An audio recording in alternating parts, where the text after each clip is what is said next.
Hello everyone, welcome. Today, we are back in Midnight Club 2. I hope you're doing well today. We have plenty of fun stuff. Let me adjust my volume on my headset real quick. I'm getting a little bit loud. There we go, better. What are the other settings are? I'm not too sure. We have a bunch of different circuit races. We're gonna try to win a race on all of the circuits in Midnight Club. So we still have a whole bunch of cars we can still unlock. So that'll be very fun. I do like that red. That is a very beautiful color. Let's start with the Tokyo circuits because I think that may actually be the hardest. Plus, also we're the most familiarity with Tokyo. At least it's the most recent. So let's do it. With the Velocity. Beautiful pearlescent red. I like that color quite a bit. Let's see. Let's see what we can do.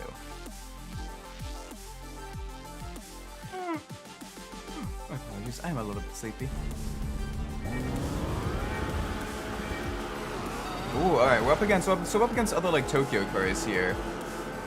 So I don't necessarily think having the fastest vehicle is necessary. I mean, maybe with my poor driving skills, but otherwise, yeah, I don't think having a fastest vehicle is completely necessary. Interesting that the track itself is completely void of traffic. I wonder if all of them are like that. If that's the case, you can probably get the Nusagi afterwards, the bunny rabbit. Yeah, we probably should have used the Knight for this, the four-wheel drive Knight, or the Skyline, whatever that one was. The Knight being the car that's based off of the Mitsubishi Evo 5, Evo 6, I think it's an Evo 6. It's hard to tell. The Evo generations kind of blend together a little bit. I can get kind of close, but then like. It gets a bit more difficult. Like the 4 is the only one that really stands out to me in terms of the Evo generations. Oh wow, I forgot the nitrous recharges each lap as well. We could have used so much more nitrous. We get 5 whole shots of nitrous. Big boost. Whee! Massive speed here.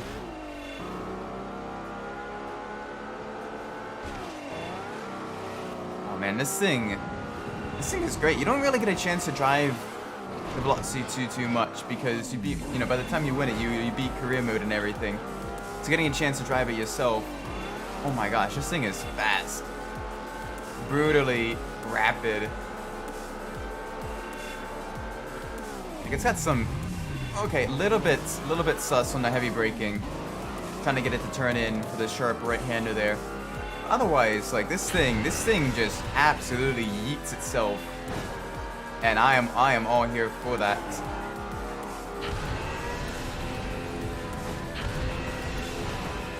Yes, the speed. Give me more nitrous. Woo. Oh, alright, slight little tippy tap there on the wall. That's okay. Car's only got minor body damage. That doesn't matter too much. Oh my gosh, and you can get some really high speeds here. Yes. So if this is the case, if the different races only use like the other Japanese cars and everything, then we could be safe probably using pretty much any of the Japanese cars going through here because there's not like with this, it doesn't seem like there's any real tricks here per se. It seems like it's very much more chill, which is good because the career mode itself is by the time you get to Tokyo, the career mode itself is difficult as hell. At least for someone of my skill level and lack of experience in Midnight Club 2. But this is a lot better. Yep, and across the line.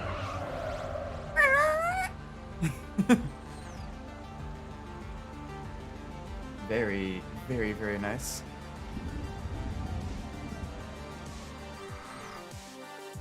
Alright, let's exit the front end. Let's see. Let's go to the next one. Alright, so that first one was beaten. Alright, second one. What is this one? Ouroboros. 3 circles around the moat of the Imperial Palace. Okay, cool, cool. Whoa, whoa, whoa, whoa, whoa.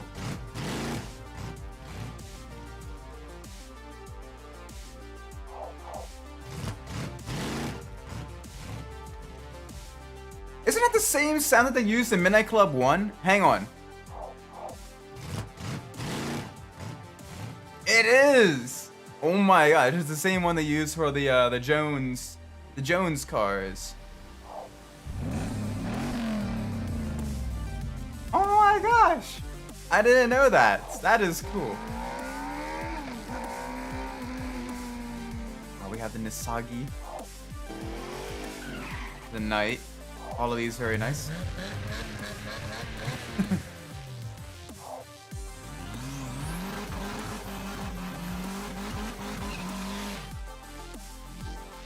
That one sounds very similar to the Kuruma. Interesting. Interesting.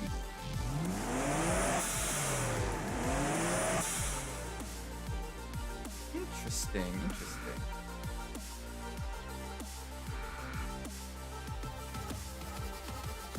Let's use the Lusso XT. Why not? We may be regretting that and have to change your vehicle, but that's. I do want to use some of the vehicles we haven't used nearly as much. Oh gosh, these are all vortexes.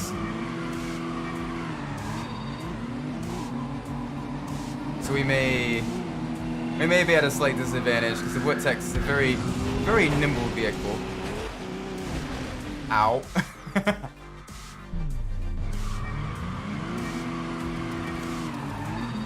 So maybe.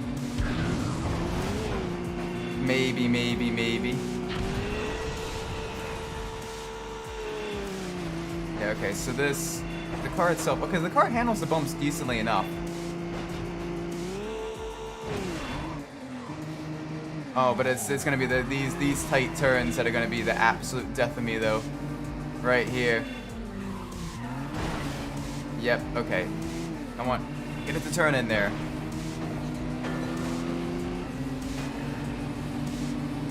And some people are using the nitrous. Well, we kind of want to save ours. Because it handles okay-ish. Probably use the nitrous here, out of this corner. Because we have a long enough straight. We can just hope that that doesn't cause us any heartache. That'll cause us heartache though. Oh yeah, that one's gonna cause us so much heartache.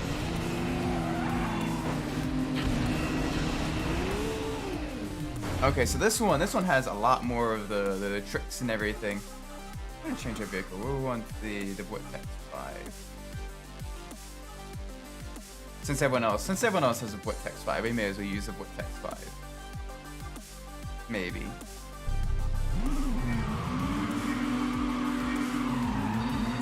Since it, plus also with the tricky, tight technical sections and everything, it may be a good idea. It may be a good idea to have the Vortex 5. Yeah, a lot of twistier sections here. That was interesting. It didn't save us a whole lot of time.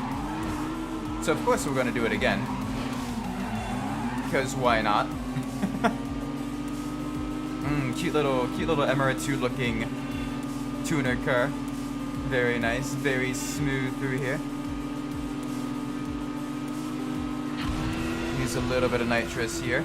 Get it up to top speed as quick as possible. We got one more nitrous blast left. We're getting really close to the end of the lap. It's a very interesting circuit.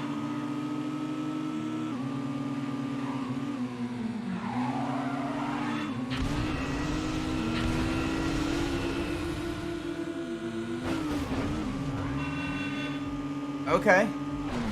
Oh, interesting. Okay. So the start line and the finish line are in 2 completely different sections. Gotcha. Okay. That makes sense, I think. Very cool. Thank you.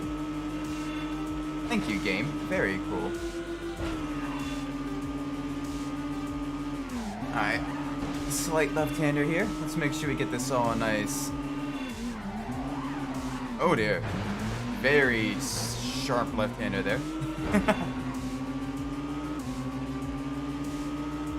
This is nice though. I do like the lack of traffic as well in the circuits. It means kind of allows you to deal with the actual circuit itself. Deal with some of the trickiness here.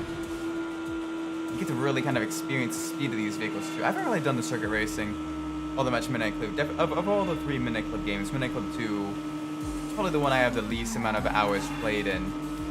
That's definitely changing a little bit. I'm kind of gradually. It is gradually warming itself to me. I'm gradually warming up to it. Though of all the Midnight Club games, 3 is probably still my favorite. Followed closely by LA, and then slightly trailing after that is Midnight Club 1. I enjoyed the simplicity of Midnight Club 1. The early kind of PS1 into PS2 era game design and everything is just super cool. So I like that a lot.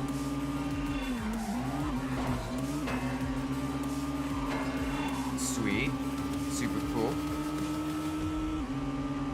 So far, we may actually lap people here. We're getting pretty close to one of the back markers. I was watching a stream earlier today. Them doing sim racing and stuff like that in like race room. And oh my gosh, the back markers in that race. Oh boy. Back markers are terrifying because they're already considerably slow enough to be a lap, right? But 2, they oftentimes don't have nearly enough like awareness compared to the people that are going forward because they're looking forwards or they're just trying to keep control of their vehicles. So yeah. Oh my gosh, that was nice. That was nice. Okay, let's go back to the front end. Let's see what other races we can do. Next one is Sonic Waves. What's this one? A roller coaster at the start, as you speed over countless air-swiping jumps. Alright, so now regards, it may be a good idea. To use the Nisagi, the motorbike, for the. Oh gosh, I have pickups. Not very good idea to use the motorbike. Everyone else is in the vortex again.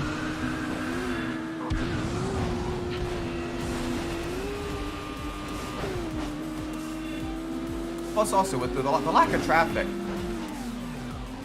The lack of traffic definitely means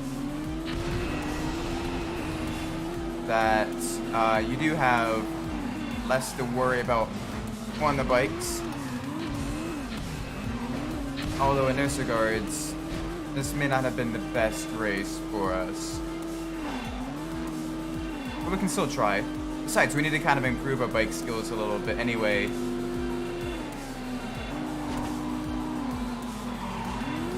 Because of the, oh yeah, we definitely need to improve. We need to improve our bike skills immensely.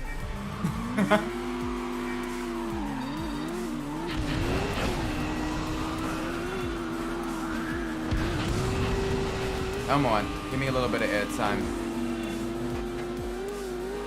Let's try. Okay, so we have to kind of just really do well, kind of sweeping through the pillars and everything. It doesn't handle the tight corners as well with the bike. You can do the longer sweeping corners really good with the bikes in this game. The super tight left and right handers, you lose a little bit of speed compared to the cars that drift.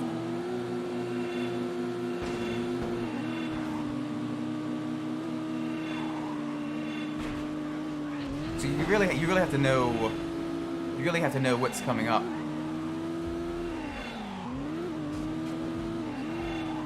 Okay, so that's the track.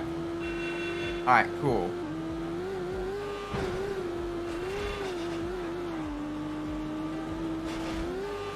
Geez, Zen is an absolute badass, and being like one of the top racers on a bike though. When everyone else is like, you know, 4 or 5, you know, boosts of nitrous and like super tuned vehicles and everything. Zen's like, nah, I just need haikus and a motorbike and we're good to go. Granted, the Misagi is very quick. I'm switching to kind of like bunny hop it with the wheelies to get a little bit of extra boost of acceleration.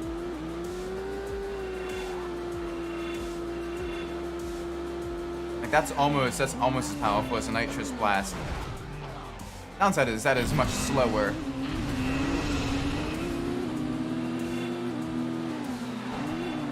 Alright, then we're cutting back to the right. Then back to the left. Avoid that chaos. There we go. Okay. Come on. The little speed. Fun fact though, in real life, cars are actually considerably better than motorcycles in the corners due to the larger contact capture rubber, and the fact that oftentimes in racing, cars will have downforce, whereas motorbikes don't nearly produce as much downforce. All the weight savings and everything don't matter nearly as much. Only really in the acceleration zone. Because even in the braking's a little bit compromised here and there as well. Alright, I gotta get past this mess as best as we can.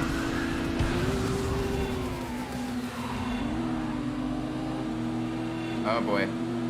We ain't winning this one. It's Jover. Ah, okay. So that didn't work out well. Let's use a knight. Let's use a purple knight. The motorbike definitely wasn't nearly as a good choice for this one.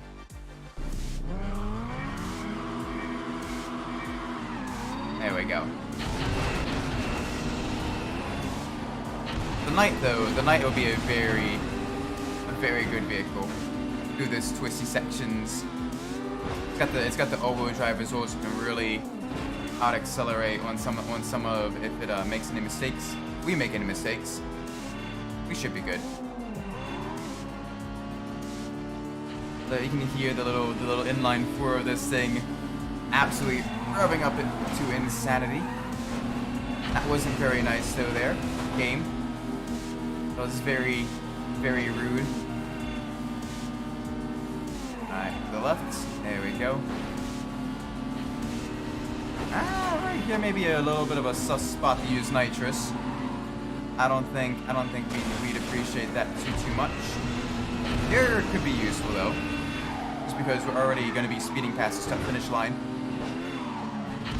It's another one on this straight because this is the longest straight, so you want to get the top speed as quickly as you can.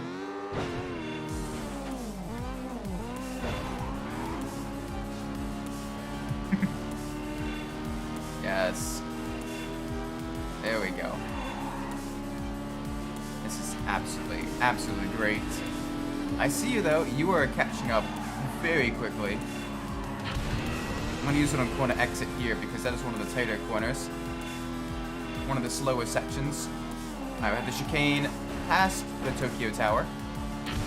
Oh, I didn't want to do that. I wanted to wait just a tad. That's fine. Saved it.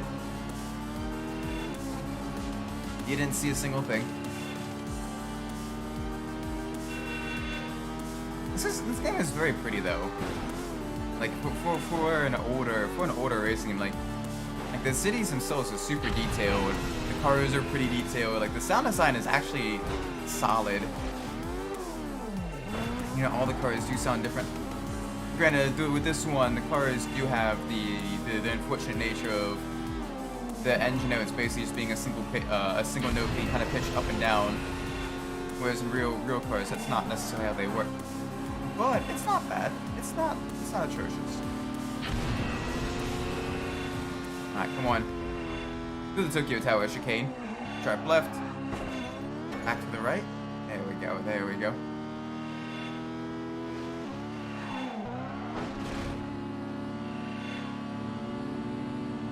Oh, you're just behind me. Oh my word, did you just see that? He just boosted right into the building. Michi.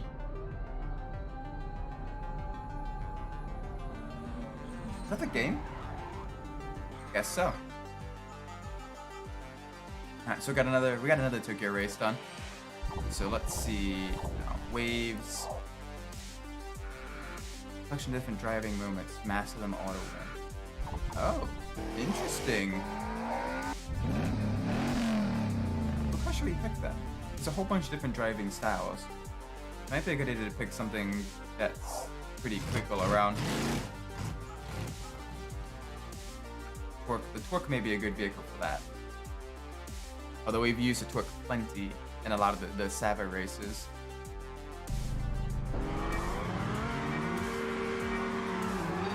Granted, they're also using some pretty rapid machines here too. I gotta have some sharp right-handers. Oh my gosh, this is a huge circuit.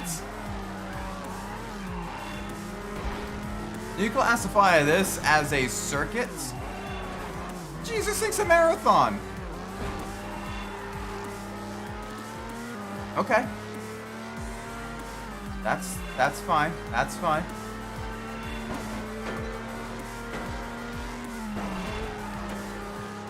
My word, though.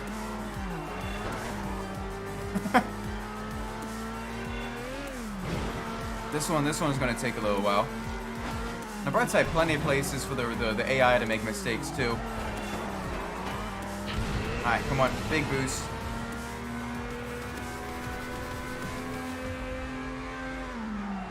Oh my word, okay. Sharp corner. Everyone's having issues there. Wow.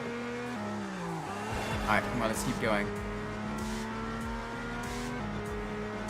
Alright, we can cut through here. We can use the monorail tracks that cut through the city. Kind of take like a little bit of a shortcut there. Oh my word. Super tight, super technical. Yeah, they definitely said master all of the crazy things that this track does to win. Because it does do a whole bunch of crazy stuff. And this is just a single lap. Like, this is like a 2.5 minute lap. At average speeds of well over 100 miles an hour. Like, this is definitely very, very high intensity. Alright, easy on the brakes. The car turned in on the bank turn. There we go, perfect.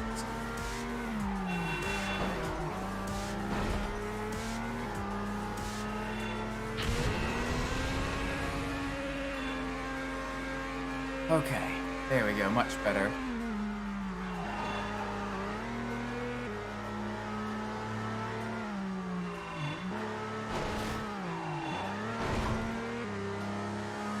Our car is getting moderately damaged though. That's not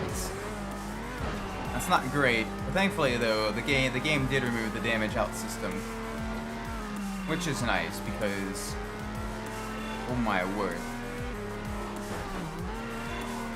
it is very, very difficult. Hi there. It'd be even more difficult without the damage out system, with the damage out system in place. That is a very smart decision, especially because right now my vehicle is getting heavily banged up, and they are catching me because of that. We tap on the brakes, the car turned into the left. Yeah, slight connection with the wall there. It's all right. A little bit more boost, a little bit more nitrous.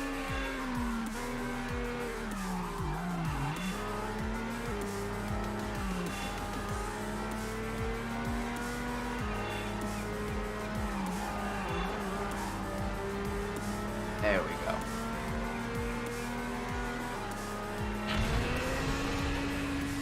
And very long, very, very rapid straights.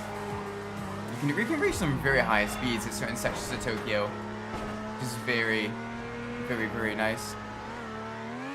Although our poor Torque JX, the skyline is very, very beaten banged up right now.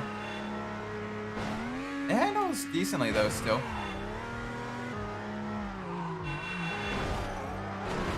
I say that as we have... Alright, it's starting to smoke a little bit. The poor car is, it's had better days. It's crazy that this would be the basis, the handling model and everything would be the basis of Midnight Club 3 as well, with all the vehicle customization and like actual car settings and everything. Like, that'd be really cool. I do want to try to find. I do want to check out all of like the super custom liveries available for all the lowrider cars in Midnight Club 3. So we may eventually begin adding those to our garage. Because I think that'd be really, really cool. Oh, our car is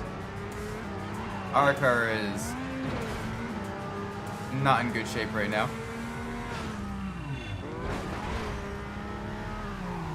You can hear the fire roaring under the engine.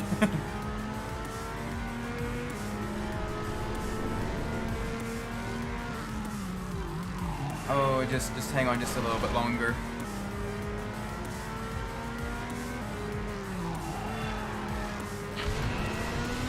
Yeah, just take a car that's barely holding together to 200 miles an hour, no issue. You know, it totally, the engine won't give up from overuse or anything. Oh shoot. Alright, that's a mistake on my part. That's gonna let them to catch up just a little bit. I wanna make them think that they're, getting closer. Alright, let's go. Come on, big speed. If we crash, we crash. Ooh, that was very close to flipping the car.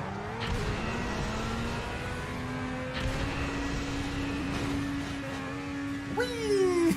Big air. This car is going to be absolutely toast if it touches a wall. But that ain't going to happen. Bonk. I don't know if that was enough to completely like damage it out right at the very end. If not, these guys crashing into me would definitely cause it to be damaged out.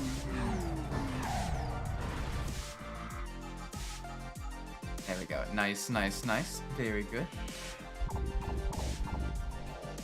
Tribulation. Trials and Tribulation. Hang time. What is this one? Take to the air above Tokyo. Alright, cool. We may then want the Saiku. Because the Saiku's not bad over jumps. I also like the loading screens as well. The loading screens are pretty good. For like the city races and everything.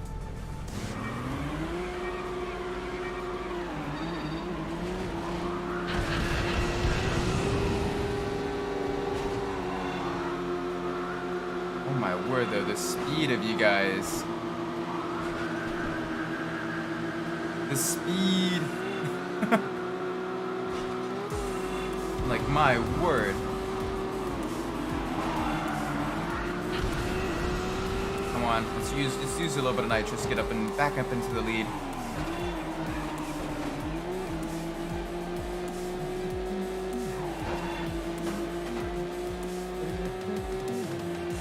Alright, I'm going to be cutting down through some alleyways. The knight is very good at that. Oh gosh, the Saiku, not as much. It's not atrocious, but it's not great. Woohoo! That was close. Alright, come on, let's use the final boost, just because we have such a long straight here.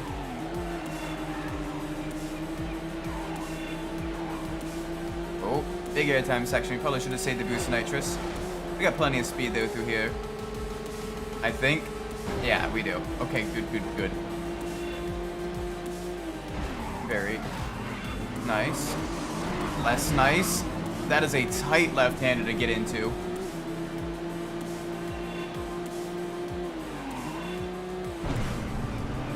What is this?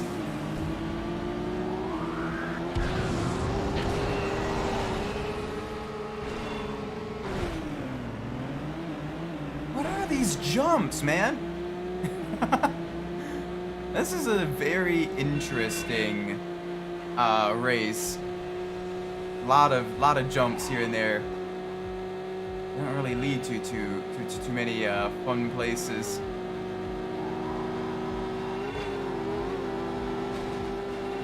So I think we should save the nitrous then for the jumps, just so we can guarantee that we make them. Save the 2 pieces of nitrous, or not. At least save the one of the nitruses, I think, for the one island jump. The other island jump, I don't think we'll need it.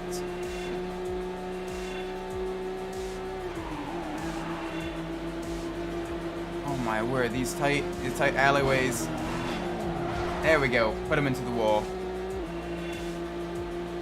That's exactly what we need.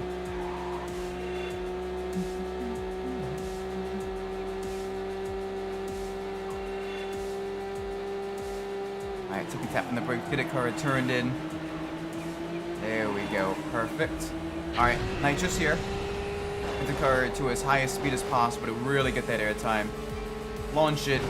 Make sure we don't go into the water. Alright, this section, that is, we still need to find a good way to do that section. Because otherwise, ow. Otherwise, that's not as good, that's not as fun. That is double plus unfun.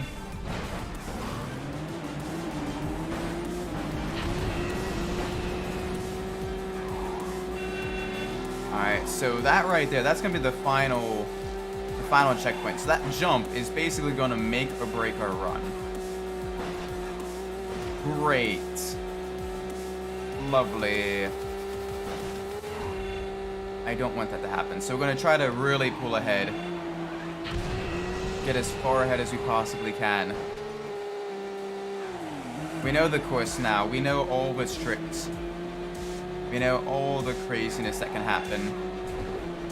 I'm going to jump inwards to the left into the alleyway. And keep it nice and smooth.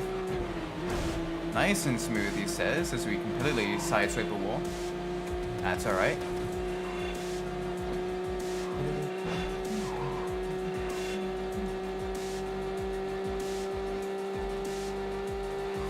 Alright, come on. We got this.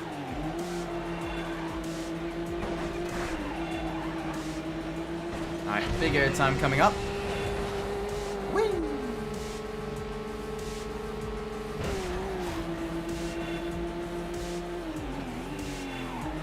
Perfect.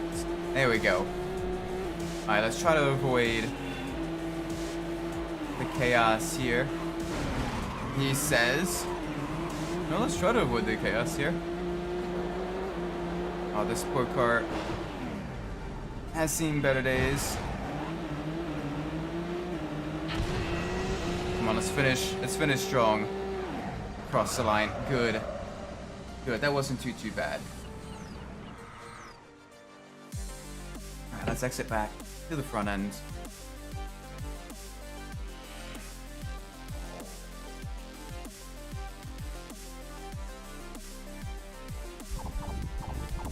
Alright, we have two more Tokyo circuits. Let's see what this one. Out of vision. Visiting world over the skies. Yeah, let's use the velocity again. Why not? Velocity. Velocity. Gotta ask some Italian people how to actually pronounce it. I like how the cars progressively get faster as well. That is a cool feature. And ow. Alright, so it's a lot of highway racing, it looks like. So that's cool.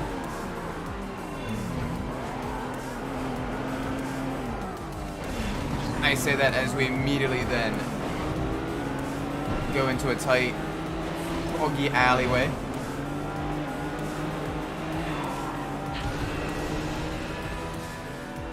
We're gonna have a sharp right-hander coming up. Thankfully going onto a much wider street there. And it's only a 2-lap race. Okay. Cool, that's something we should keep in mind. Oh man, we're really feeling Fog now. What was that turn, my game? What was that turn? It's like, alright, immediately take a hairpin. No, there is literally no warning for that whatsoever. You thought the it would loop around under the castle? Ah, sucks to suck, buddy. Nope. Instead, we're gonna be completely, you know, taking an immediate hairpin turn. But I hope your car has good brakes. Oh well.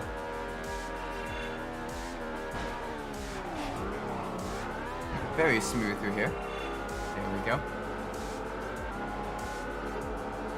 I'm gonna be driving off in just a second. I do like the highway system in Japan, in Tokyo. Very, very cool. A lot of high-speed sections. It's a shame it doesn't get used nearly as much. I think a full-on like highway race would be very cool. Oh, good. We're not on the trams. That's good. That is very good. Alright, back up onto the highway. Very cool.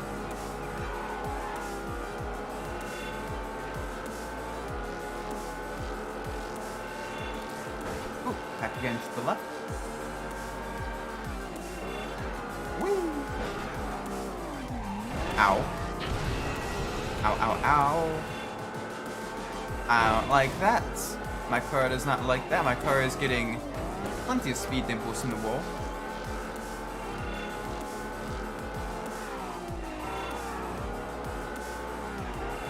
Alright, come on. We need to be a little bit quicker. Let's try not to have our car catch on fire. Alright, into the tunnel section again. Alright. Well, we have been thoroughly crushed.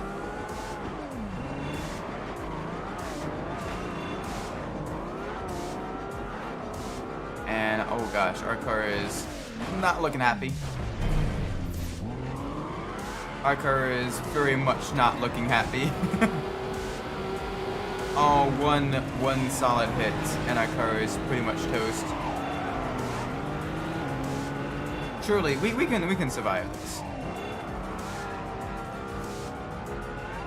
We can survive this. We'll be fine. Let's use a little bit of boost. Get ourselves a high speed. Just to really show them we are not afraid of our car completely falling apart.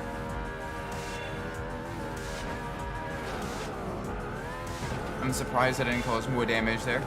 That was a fairly heavy hit from the wall.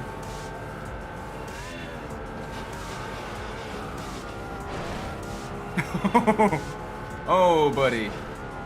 Buddy. Eesh. Alright, easy on the brakes. Get it turned in.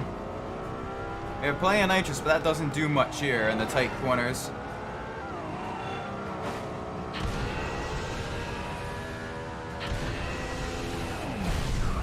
There we go. We even completely blew up our car as well.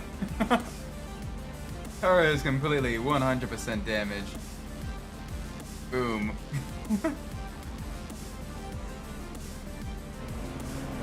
Oh my word.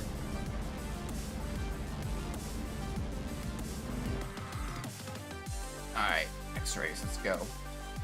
Actually no, let's change to the front end. Let's see what other vehicle. So we got one more after this. Bullet Train 2. Land your balance on train track high above the city. Alright, so that one probably do want the Torque JX then. The Torque JX has a little bit of a higher top speed compared to the Velocity.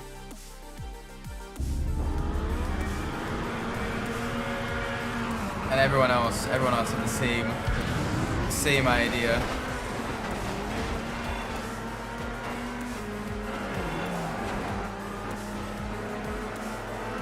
So that means we're at the very least evenly matched.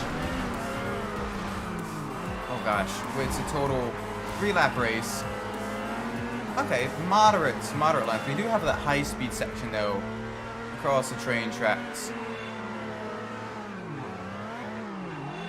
We can jump down here.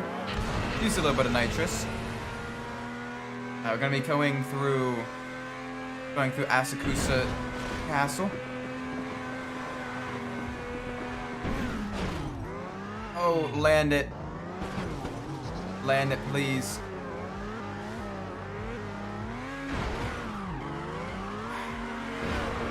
That ain't what I wanted.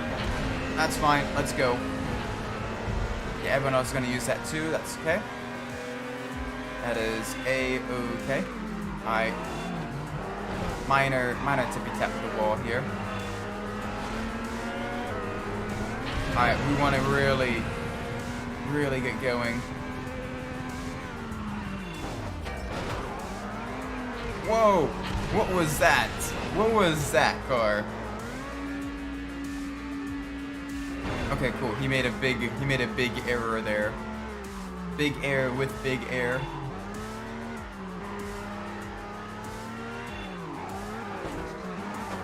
Please do not hit me. Please do not hit me. That's what you get for hitting me. That is entirely what you get. You get what you deserve. You get exactly what you deserve for hitting me. Alright, ease on the brakes here. What did I just say? The hell did I just say, Isaac? Hey, ease on the brakes. You don't want to overshoot the jump there. What do? I still overshoot the jump because apparently even 60 miles an hour causes you to overshoot the jump. This one's gonna be tricky.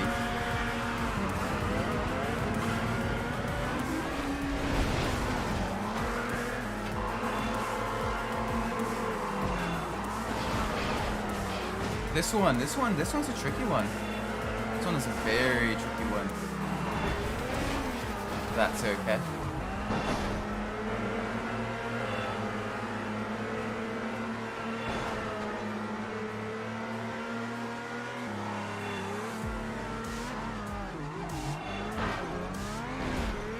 Alright, go.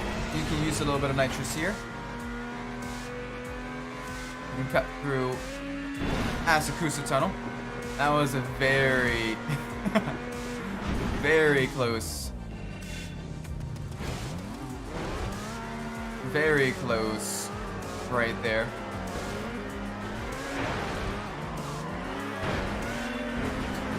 Okay. That one's interesting.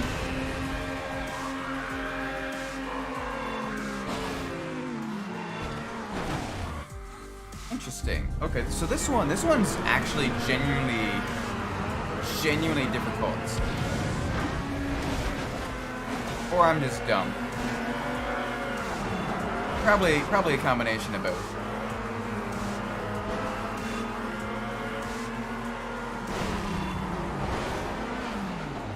Alright, cool. Cool. Very cool. Thank you, game. Very cool.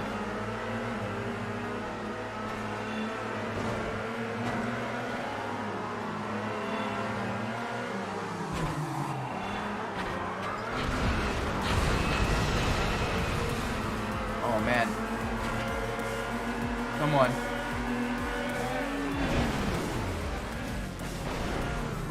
Really? Really?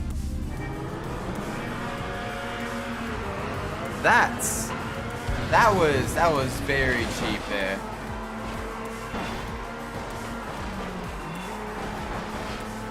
It completely ruined both of our races, the AI did. And for what? Why? That's silly.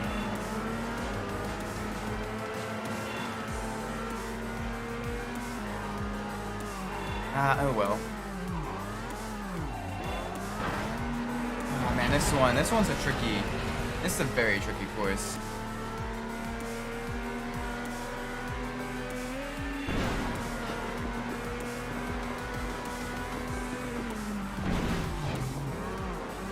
But we got this.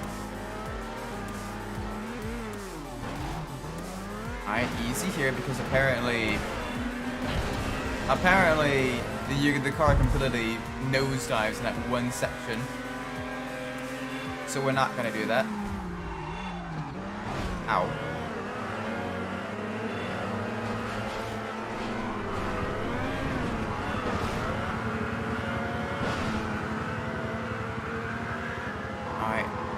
we're gonna be going here. Big air time.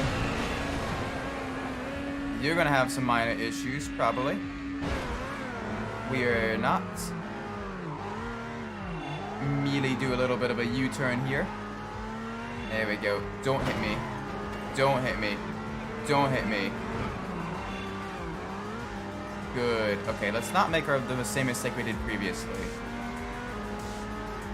I think we're gonna go to this one here.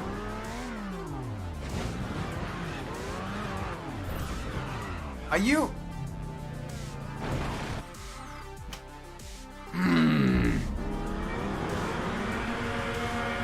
The train. Alright. Alright.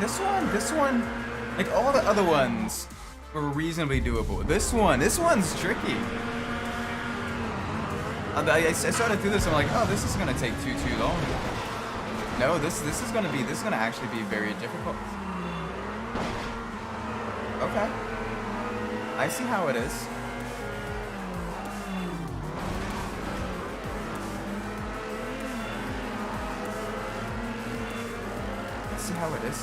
I see how it is. That's a very, very interesting difficulty spike, but I would take it. So usually the game's probably thinking that this is going to be like, you know, the last circuit event you do if you're doing, you know, the regular career mode and then the circuit modes and stuff like that on top of it. Probably. You know?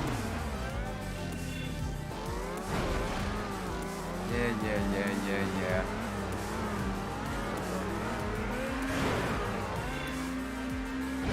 Alright, now give me a little bit of boost. That's exactly what I needed. Alright, tap on the brakes, the car turned in. Maybe not that much. That's okay. Don't worry. The big thing is just getting a lap done. If I can get a single lap done here without like crazy stuff happening, I'll be fine. The game does not want to cooperate. The game does not want to cooperate. Oh, that's what they do instead. Interesting. I'm not sure if that's a better or worse way to do it. It is most certainly a way to do it.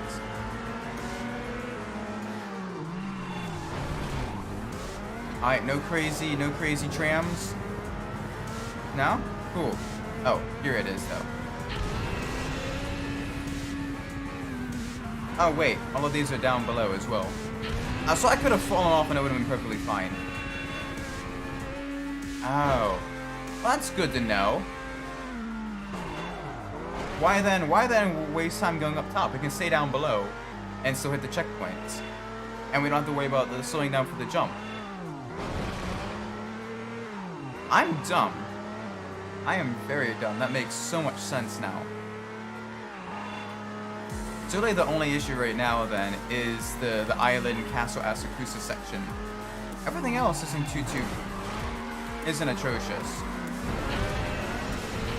Everything else isn't too bad. So that's good. That is very good. Very nice. Alright, into the forest section. There we go, that's a lot better. A little bit of boost. A little bit of speed. You know how it is.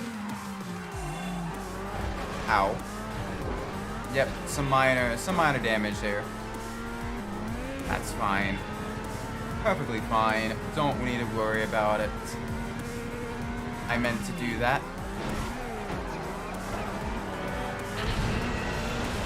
Alright, please have them get just a little bit squirrely there on landing.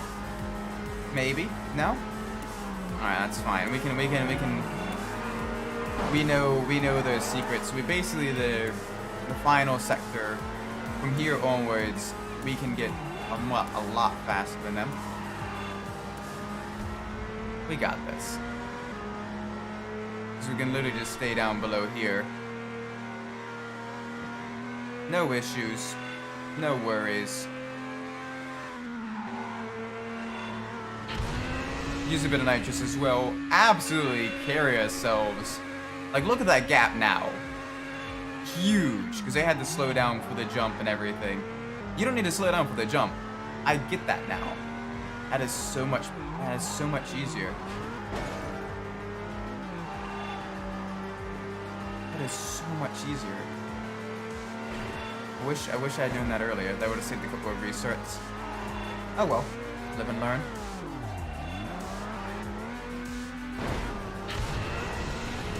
Alright, let's go, let's go. Yum. Into the castle.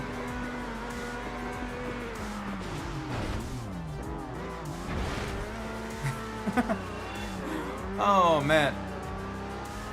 Honestly, the one thing I'd love to do is go to like all the different cities that are featured in Midnight Club and see, you know, how the different landmarks and everything compared to each other. What's changed since the games have been created as well. Alright, well that was and waited to the corner. Not a quick way though. Not good. We gotta do better than that. Hello there, tram.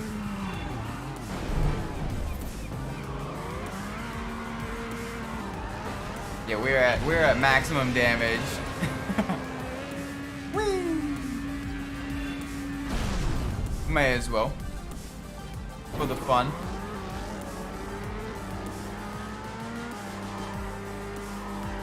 Oh yeah, the car feels a lot better when it's not completely falling apart on us. We are miles ahead of second place as well. Like I just realized that. Like I didn't even put any of the how hard can it be cheats or anything. So this is standard difficulty. It's just staying on the ground in this one section is just so much better than going airborne. Because you can carry so much more speed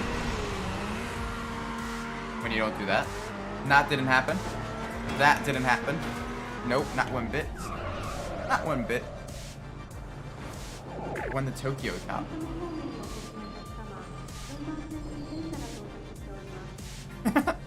That's cute. They kept the voiceovers in Japanese on the train. That's adorable.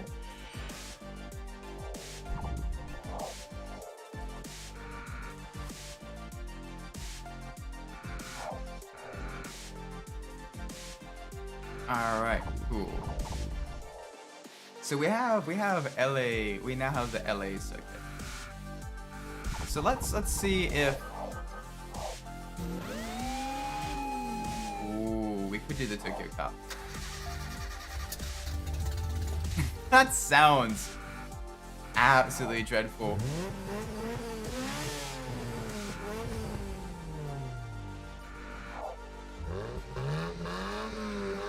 True road hauler. Okay, we can use the Torita. I think the Torita would be a very nice vehicle to use. If it keeps like it's tier 1 vehicles in LA, tier 2 vehicles in Paris, tier 3 vehicles in Tokyo. If we're up against things like, you know, your Shing's car and everything, or the Velocity. Oh, we're gonna have issues. Okay, good. No, it's only. It's this stuff. Cool. Very nice. Very sweet. So if that's the case, we should probably keep ourselves balanced with that then. Oh my gosh, it feels so different when you're in the slower vehicles. It feels so different. Like, this is like such a manageable speed. It's a little bit sad. But it's nice, you get to kind of take in the sights and everything. Why are they going that way? You lose so much speed going through 2 tight left-handers that any distance you save isn't worth it.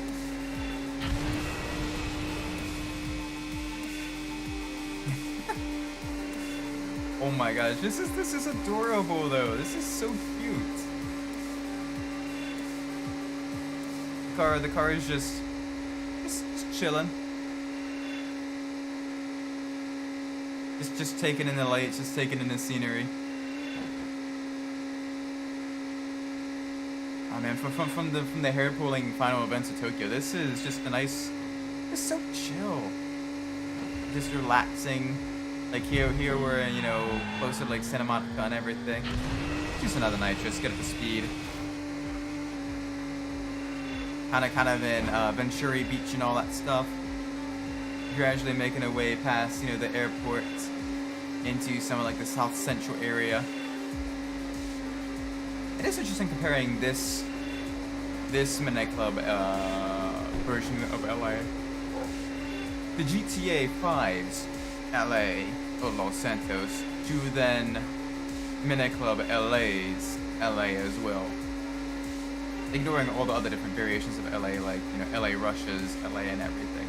Like, this is super chill.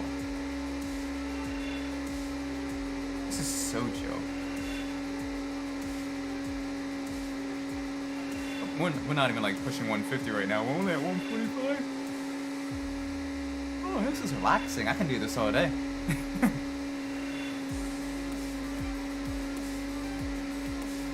They are miles behind us. Okay, so we can definitely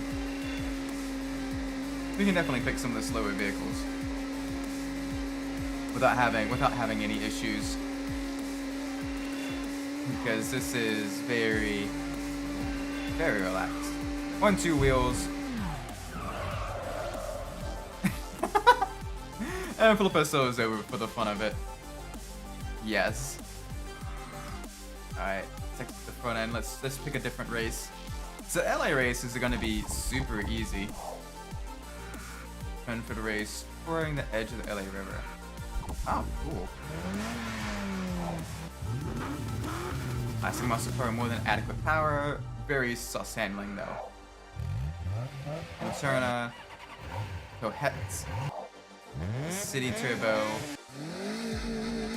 The Monstro.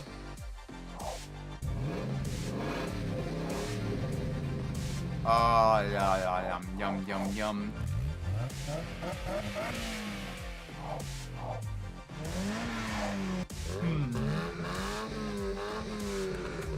Might be a good idea to kind of use the city. May as well use the city. So when something with like nice twisty bits. Just something nice and chill. Oh, we're up against a Torita. Oh, we got a huge jump there.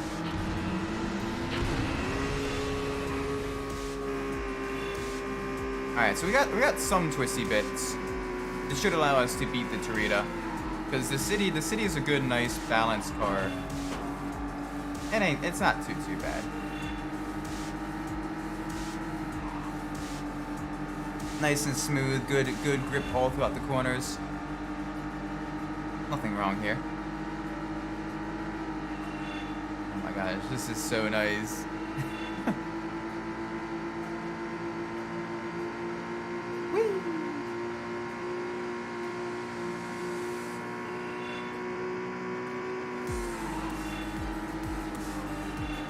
It's just so chill.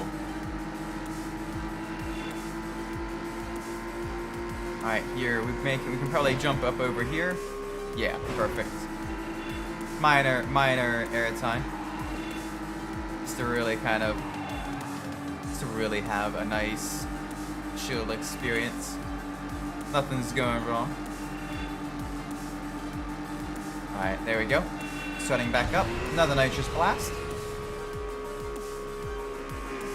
Honestly, I actually like this city in this color. I saw it on Reddit as well, because I do kind of watch like the different Midnight Club Reddits and everything. And for a lot of the racing games I enjoy. Someone's making like RC car bodies of like all the different Midnight Club 2 cars. And I saw that and I'm like, I wonder if they sell like the RC car bodies, as well as if they can tell me how to get like the actual RC car like chassis and everything. So I'd love to do something like that, as have one of these in like an RSC car. I'm thinking maybe the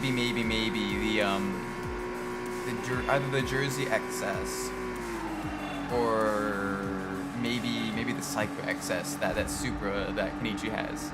I think that'd be a fun one to have. Regardless, though, I definitely I may reach out to them for that and see, you know, if they have that available, and if they accept payment to make it like another one. So listen again. Because here's the thing, I used to do. If you remember the X mods back when Radio Shack was a thing? I'm dating myself severely here. If you remember the X mods back when Radio Shack was a thing?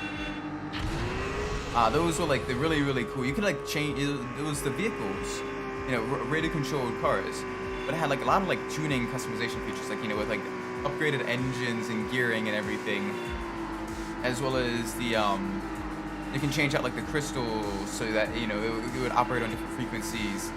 You had the trucks as well. You can put like lift kits on the trucks so that they can kind of climb over the stuff. But you could, you know, put different like body modifications on the car, and it was just super cool. Like, oh my gosh, it was so cool. And I'd love to see something like that come back again with like the modified, you know, RC car racing.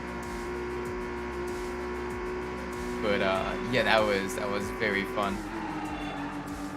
I had the Integra, and then later on I got the Corvette from the X-Mod Street. But the X-Mod Streets, you couldn't really modify them too much, because all the body kit parts were there was one singular molded body, so you couldn't modify the body parts, and everything was like soldered in there and stuff. So it was much more difficult to kind of swap out any components. So difficult to swap out components. And the aftermarket for the later X mods wasn't as good as the earlier X mods. But oh my gosh, those were so cool.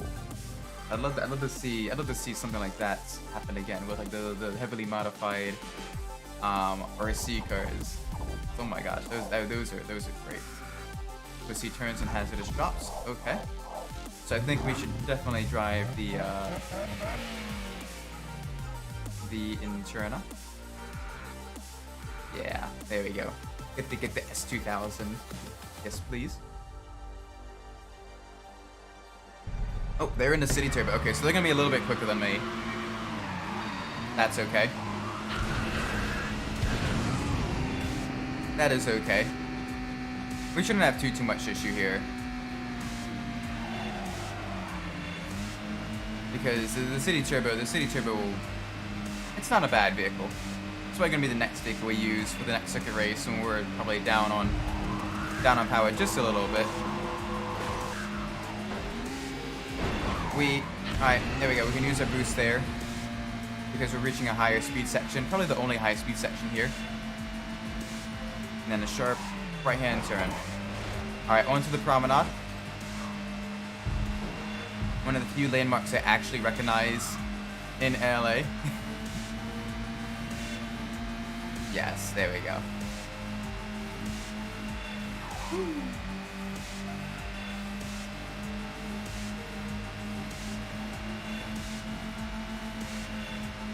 I do like the fact that with the circuit racing, it kind of uses the vehicles from that region and everything, so that if you wanted to, you can do more races with like some of the slower cars as well, that you kind of have forgotten about as you progress through the career mode. So this is very nice. Oh, give me some speed, game. Give me some speed, car. It is nimble though, I will give it that. And it's got okay acceleration, but in the higher end speed, in the higher speed section, it's a little bit different. Midnight Club LA looks different than remember. Welcome, Gibber. Hope you're doing well today. Also, yeah, no, this is the because the circuit races in arcade mode, they count towards 100% completion. We're doing that today, and it's cool because some of the slower cars in the earlier game, when you're doing some of the in LA, the early game city, it uses the slower LA cars, which is nice. So you get to kind of have a more relaxed drive. The Tokyo races were very much unfun, but this is very cool. Very relaxed. A lot of high speed sections and everything. Next week, I think Tuesday, we're gonna be starting Midnight Club 3. That's gonna be a very, very fun one because we get to customize our own vehicles. And 3 is definitely my favorite of the Midnight Club games. It's just enjoyable. Ow. Okay, we're using a nitrous here just to get up to speed quickly. Whee.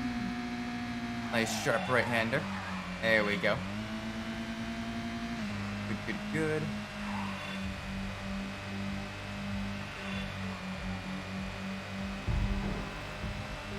Midnight Club 3 chopper only run.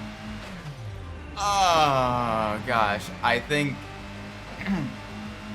considering the fact that choppers only go up to Class B, and they're usually some of the slowest vehicles in Class B as well, I don't know if I can do that. A bike only run, maybe. I might be able to pull off a bikes only run because the Class A bikes are pretty decent. But a chopper only run may be a little bit above my capabilities. I don't know. I think right now I want to go through these games and do, you know, standard runs first, and then afterwards do more of like the challenge runs.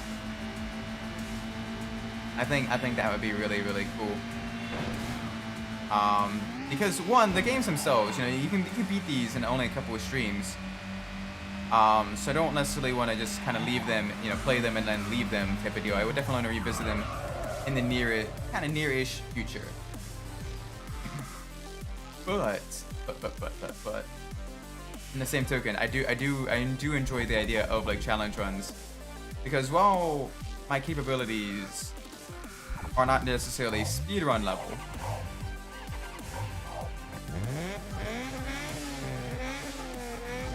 yeah, my capabilities are not quite speedrun level. I do enjoy like the different challenges though. I'm joking, I don't want to say anyone stuff like that. That being said, a bike only run could very well be possible. And I'd love to try that as a bike with a bike only run. Okay, this one's a twisty section. A lot of twisty bits. Wow. Whee! Oh my gosh, I miss the super slower, nimble LA cars though. They have so much grip, but not a whole lot of power. And that just makes it very enjoyable. Alright, into LAX. The wrong way through LAX. Oh! I was not expecting that. That's why I should watch. I should watch the map a little bit more. One thing I do want to try though is potentially do multiple different runs for Midnight Club 3, but do country only runs. So for example, like if I start with like like the muscle cars, right, or the Dodge SRT4, do only American vehicles through like the regular career mode, right? If I pick like the Jetta or the Golf R32, doing only German cars, and then if I pick the whatchamacallit, the Eclipse or the Scion TC or something, those would be a Japanese vehicle only run, and I have to use like a bike for like the Class A events, like a Kawasaki Ninja or something along that line. You know, something fast in Japanese sport bikes in Class A. I think that would be kind of a cool challenge too. Where you kind of have to have like the loyalty to a country during the run. That'd be kind of interesting actually. Oh, this poor car is heavily damaged. Alright, that was only one single lap as well. This is definitely a longer race. Fun though, very, very fun. Through the twisty turns of the LA ghetto.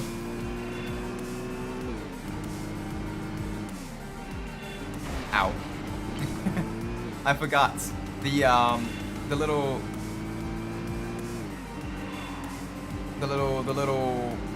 front-wheel drive cars do not turn well. Diablo has Japanese headlights. Take that challenge. Oh yeah, the Diablo with the 300Z headlights. That totally makes it. That totally makes it a Japanese car. Also, welcome to the stream, Hunter Iggy. Hope you're doing well today.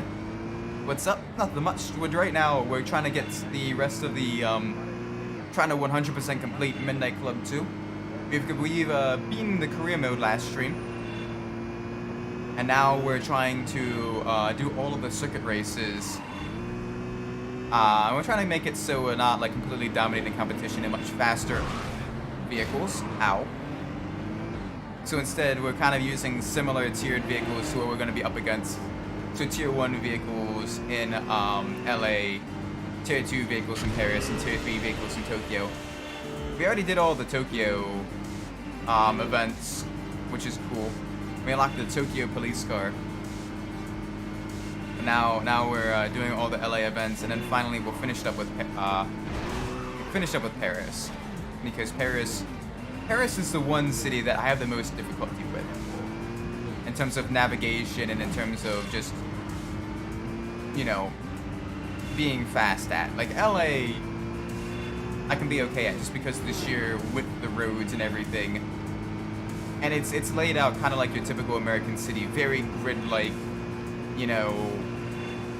If you miss one turn, you can usually catch the next turn without too much issue. Highways, I'm very familiar with American highways because, well, I am an American. So now, guys, you know, it's similar. But Paris is very, very, very difficult because you have a lot of low grip surfaces with the cobbled streets, and it's kind of laid out almost in like a bunch of concentric circles, and that makes it very difficult. We probably should use the Jersey XS for this final race. Beverly Thrasher. Let's do it.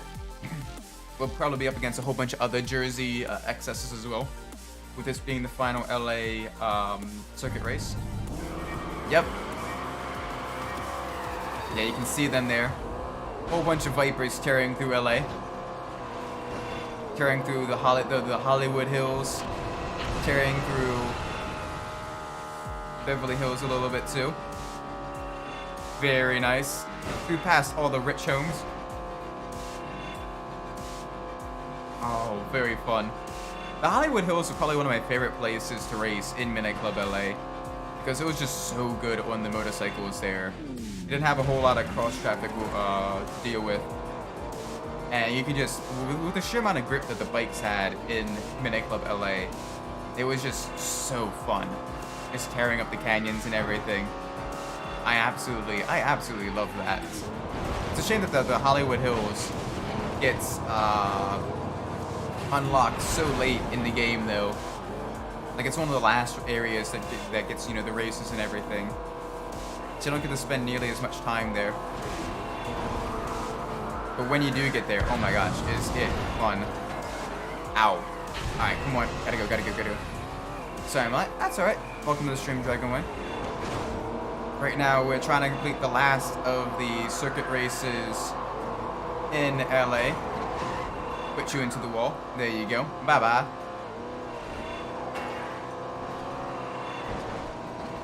Alright. Cool. Alright, back to the hotel section. Jeez, I now know what it's called, Beverly Thrasher. Your car gets completely thrashed all the way through this. A lot of very tight alleyways. Very precise maneuvering. Oh, a very different experience compared to the previous couple of races, where it's a little bit more open. Oh, the speed though. Like this, compared to the Tokyo cars, the Jersey XS is kind of silly, very, very slow. But like, when you get used to the LA cars, like the Jersey XS is not a bad vehicle. The Viper GTS are so cool. Yes. Oh my gosh. I kind of wish they'd made the GTSR reach production, even if it was like a super limited like amount, like, you know, like the BMW M3 GTR production cars, you know, where it was, you know, like 10 total made. Just because I enjoy, like, especially the rear end on that car, it looks so good. I played Apex Race on your mobile cell phone. I have not. So due to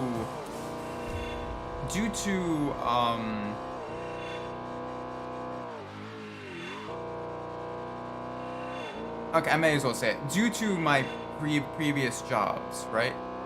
I have there's a list of like certain apps that I am not allowed to have even on my personal cell phone, right? Due to security risks. And a lot of mobile games fall under that. So just to be on the safe side, I don't do. I mean, I didn't really like mobile gaming too much prior to that anyway. But I don't really do mobile games. Even if I did like mobile games, I wouldn't really be able to do too much mobile games under my previous job. So just due to the security risks, like I can't have TikTok. I couldn't have had TikTok either. It's a fan right next to me. My parents don't let me turn off. Let me see. No. I mean, if possible, is it possible to move? Alternatively, maybe find like a jacket. So this would be two potential solutions. But you know, it's difficult living with multiple different people and everything, and dealing with like different temperatures and all that. Someone can, you know, be feeling, you know, very, very warm, and everyone else would be like, nah, bro, I am cold.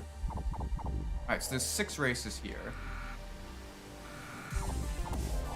So I'm gonna start with the boost.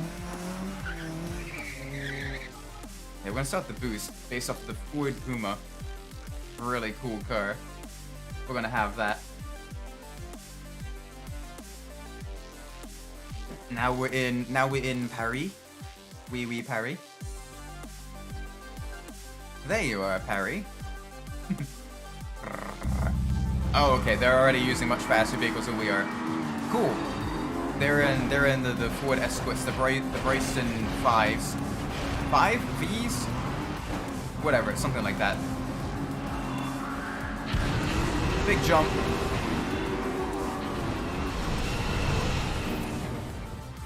Okay. That's a new one. That was the weirdest hit off of the ground I have ever experienced. The car just kind of bounced. Haven't experienced that before. Okay, that I have experienced because that's a mistake on my part. Ah, Paris. How I do not miss racing in you.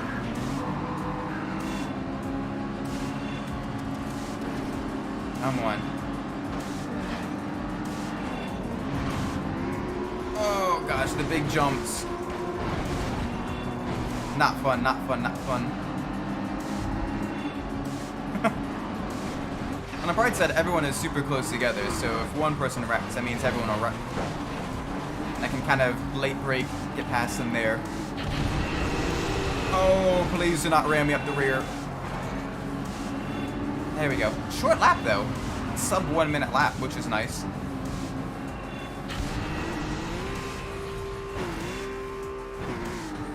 So that's interesting.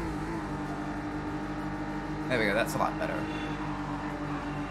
Nice smooth right-hander through here. There we go, there we go. Alright, tippy tap on the brakes, turn it to the left. Big air time. Oh, jeez. Oh, that'll put your heart in your throat. I'm not the only one that like gets like that lump in their throats. You know, that's the wrong terminology, but like that sinking feeling in the stomach whenever they go for like a big jump, even in video games. And you're like, oh my word. Oh my word. Alright, right now we're just barely holding on to a first place position.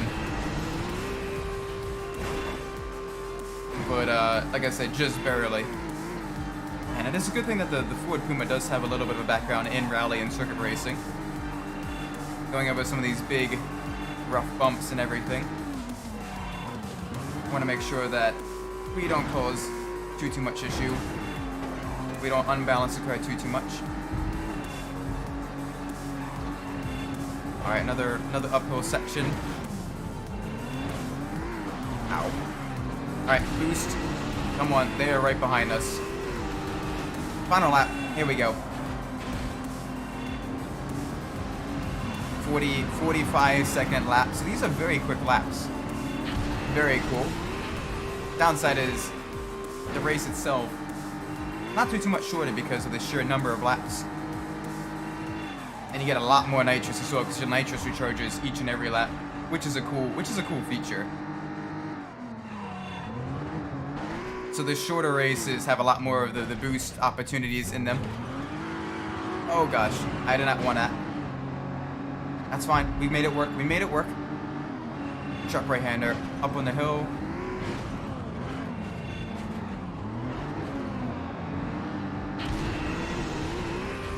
I seen today's images and a video about a Camaro race in Le Mans. Looks super cool. Yes. Okay, so that's, if you're not familiar with Le Mans, there's a special entry for like special vehicles to enter in Le Mans. They're basically kind of competing against no one. They're basically just like a technology test bed.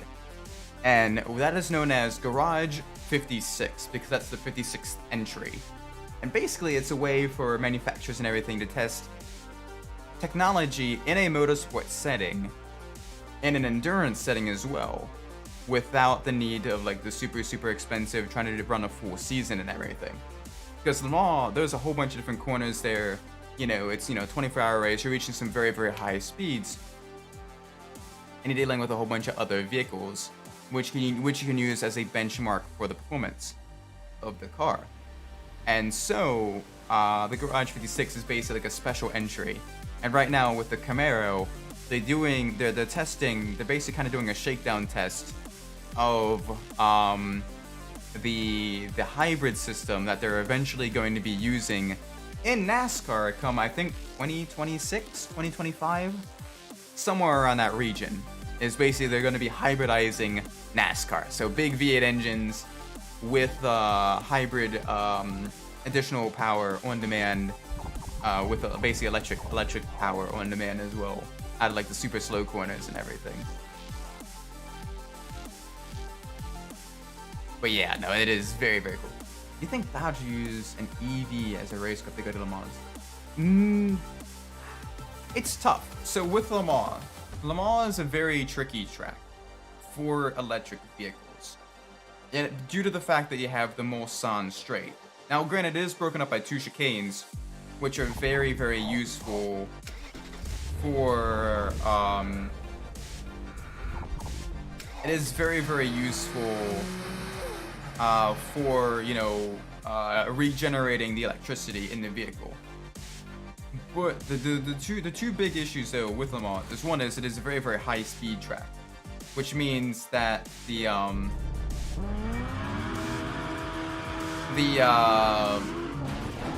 electric vehicles have a lot of difficulty reaching top speed. Or let me rephrase that. They have a very difficult time having a very high top speed.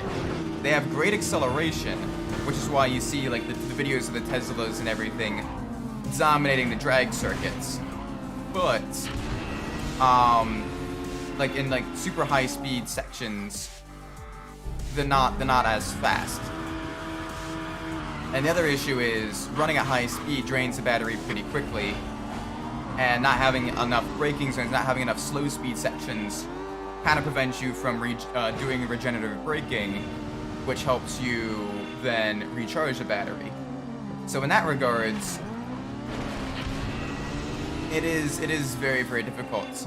Technically, Nissan entered with an electric vehicle in the mid 2010s with basically it was an update to the Delta Wing that was a joint development is an interesting development between Nissan and Peugeot, to put it lightly.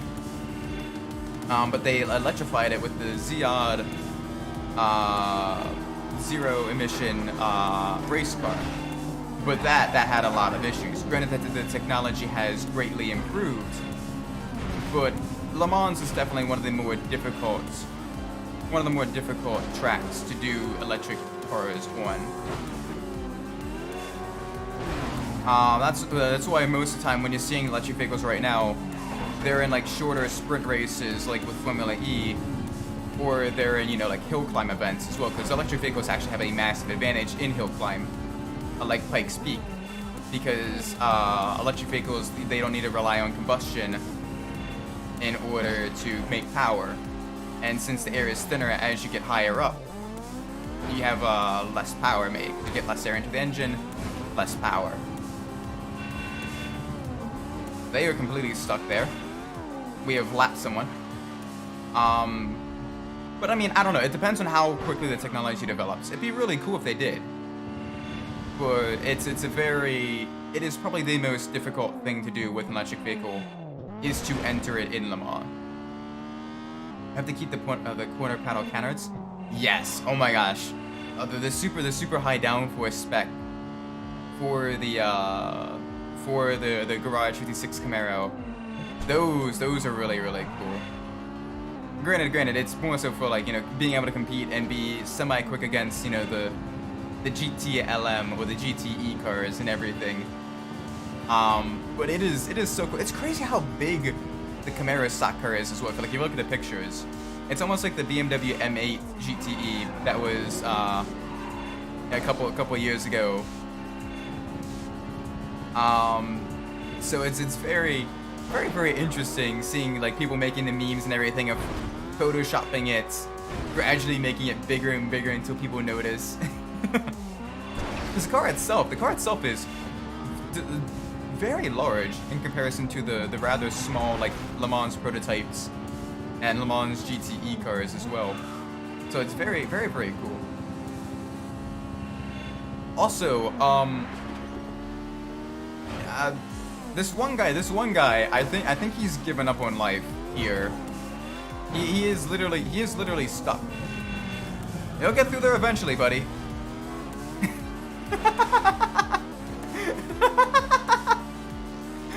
Oh my gosh.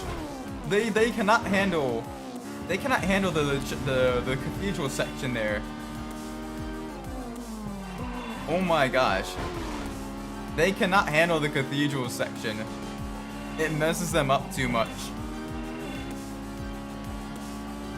Now we have two of them. Now there are two of them stuck in there. I get the car turned in. Oh.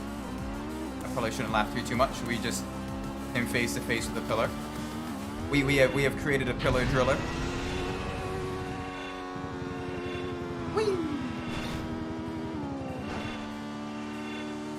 It would be really cool though to have more electric vehicles in Le Mans. Right now though, we have more of a hybrid vehicle set up where with the they're not LMP ones anymore. They're the LMHs. But basically, the electric system helps kind of accelerate out of the many slow speed corners and get up to top speed very quickly in the very long straights of Le Mans. But otherwise, it's more electric power.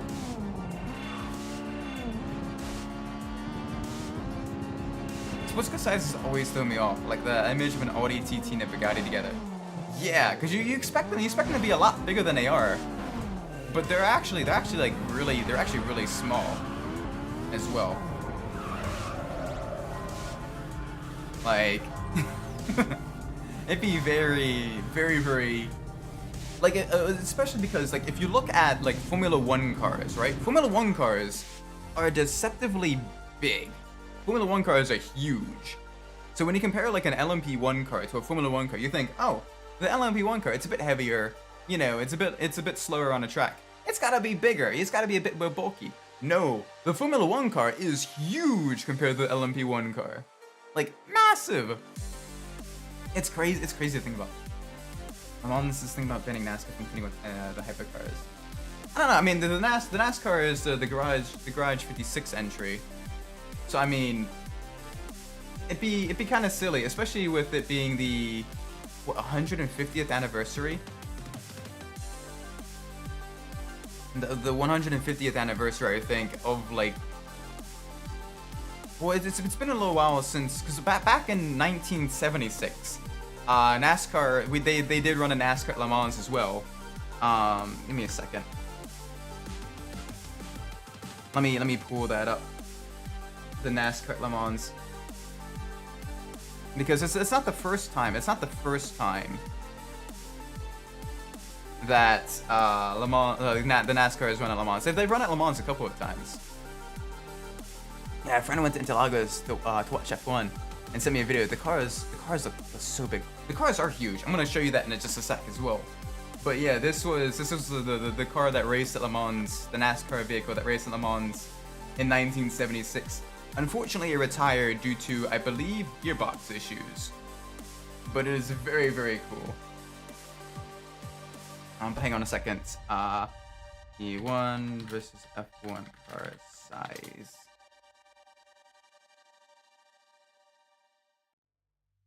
Like, where is a good comparison of the two sizes? Yeah. Okay. So here we go. This is even one of the older. One of the older Mercedes, so it's one of the smaller Mercedes as well. But you can see, like, this vehicle here, like, you think the LMP1 cars are huge, but no, instead, oh, this is a better one. There we go. You can see the different lengths and everything, and it's crazy just how long these things are. Like, especially if you compare, like, to the older DPI cars or the LMP1 cars and everything. Crazy to think about the length. But then you look at the time difference around different tracks and everything, and like it's an entire like 3 or 4 seconds faster. Like the slowest car is faster than the fastest car in the LMP1 vehicles. It's just due to the sheer amount of downforce and lack of weight that the Formula 1 cars have. That just give them their speed. But then you look at like the size difference between the LMP1 cars and like a GTE car, and like the GTE car is considerably larger than the LMP1 car. It is crazy. Like the size differences. Like you look at them in the video games and everything, and you're like, oh yeah, you know, you have a rough idea of how big they are. No, they are entirely different vehicles, entirely different sizes.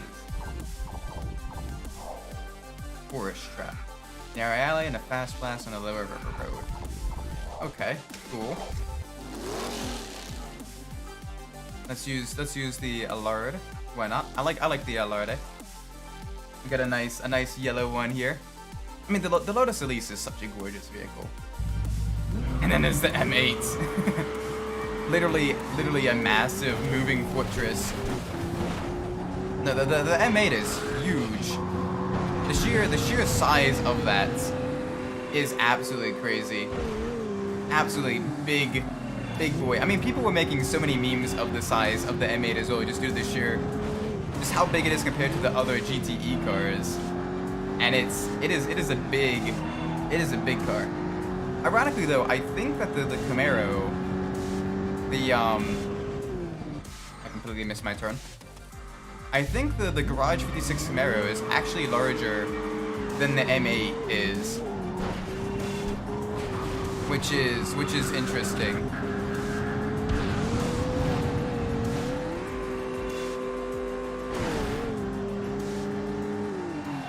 Bro chose Wario by mistake to race along. He picked the heavyweight character for the top speed. It's a shame that the M8 wasn't nearly as competitive as it could have been. BMW in general are very like hit or miss when it comes to motorsport. Like either they absolutely win it all, or they are, you know, a back market team. Like there is no in between. And it's kind of strange. Like you had the V12 LMR that absolutely dominated, but then you had BMW in F1 during like the early 2000s. And it was very... Oh gosh, that's water. Yeah, the BMW in like F1 in the early 2000s, and they were kind of like a mid-pack team, kind of forgettable, right? You had BMW doing fairly well in the DTM, but then you had BMW in IMSA and like the WEC and everything in the GTE program being kind of, you know, very slow and needing a lot of help with the BOP, the balance performance, in order to be competitive. Like, it's very interesting that the difference is, it's basically like, you know, super highs and super lows with the BMW in motorsport.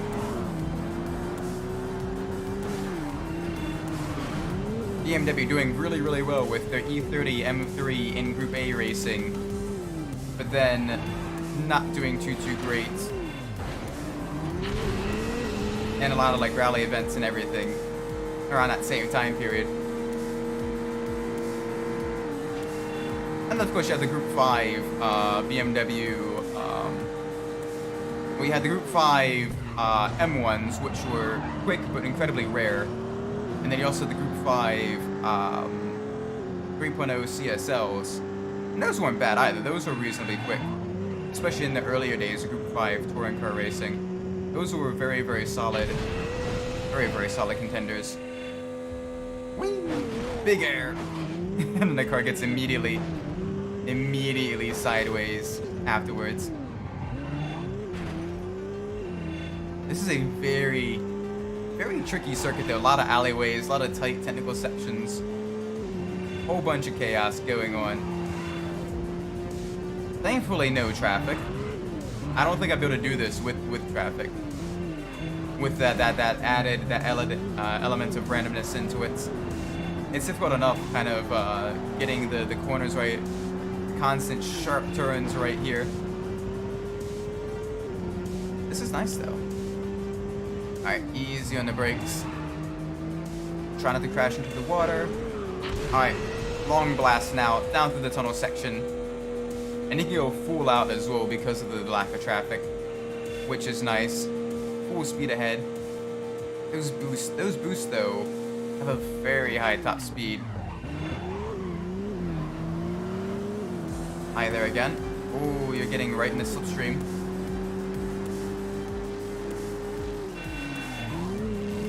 They should make a new Z4 race car. Last gen, the Z4 GT3 was nice. Yeah, it was. That was a very cool looking vehicle.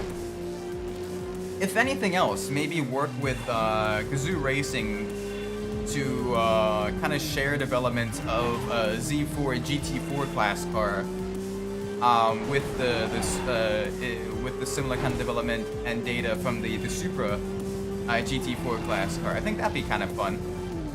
Then again, BMW would then need to replace the other GT4 car, which is a bit unfortunate.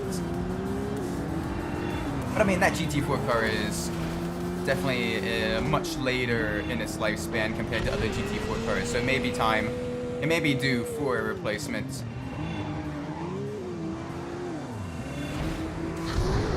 It'd be funny if they added the LFA engine to the race car. Yeah, that'd be a tricky one to do, because with you have much stricter homologation regulations nowadays. You need to build a lot of Z4s than with that LFA engine. But that'd be cool though. The LFA should have had more love, more support in motorsports. With the exception of doing the 24 hours of the Nürburgring a couple of times. The LFA didn't really have that storied of a motorsports career, which is a shame because it is a gorgeous vehicle with a beautiful V10 engine. But it just didn't succeed. It just wasn't entered in a whole lot of races. Race of the most famous landmarks of Paris. Well, that's a very useful. Very useful letting me know that, thank you.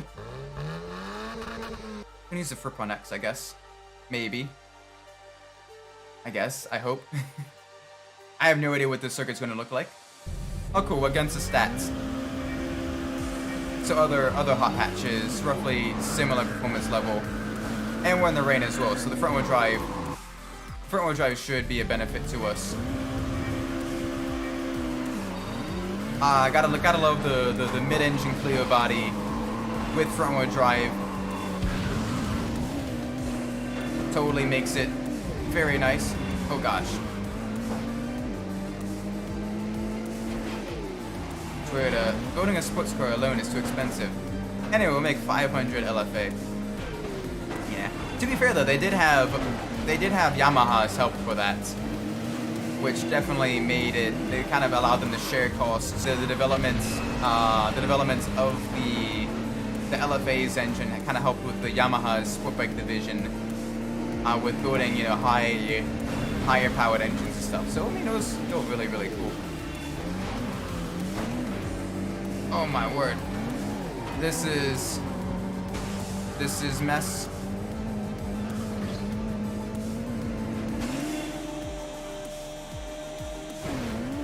Thank you, Savo, for teaching me that route.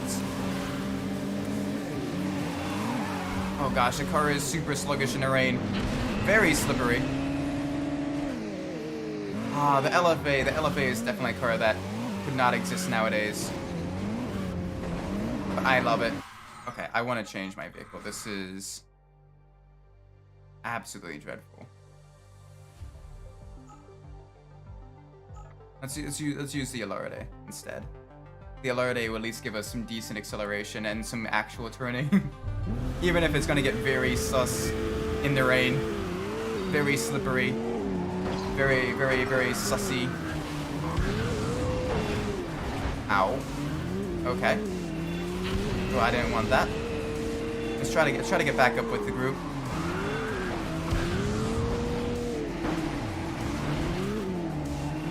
Oh yeah, the Vita Bigol 432. That's a nice vehicle as well.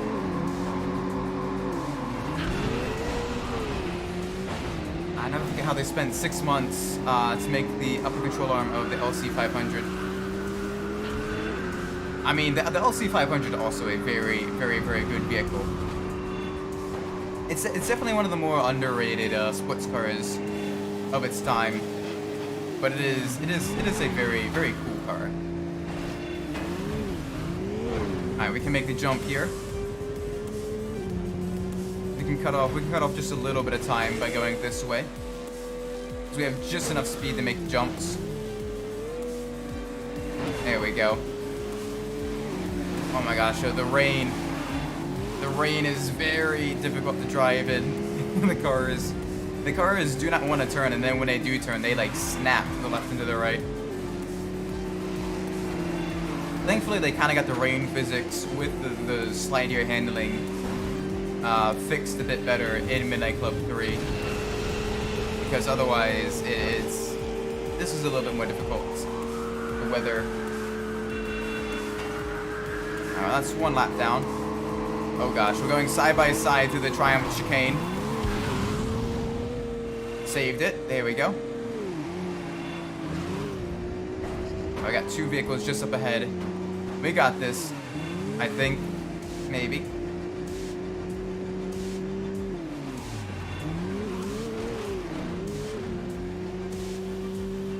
Another section through the chicane, going through all of the landmarks. There isn't a whole lot of space to really do the nitrous. A whole lot of twists and turns. Not a whole lot of longer areas. I can probably do one coming off of the jump, the second jump here. There we go. And boost. Oh, that's not good. Wasn't great. The original Taurus SHO had my favorite Yamaha engine. Oh, that is true. The Taurus did have. Yamaha has actually helped out with like a lot of like high performance cars as well. They haven't made any high performance cars themselves. Did they make a high performance car themselves? I think they made a prototype car. No high performance production vehicles themselves. I think they made like a single seater like concept car once. But I don't remember too many like Yamaha branded cars themselves. But they made so many good like tuning and like so many good engines, so and helped like modify so many engines. It's like the Buick GNX as well.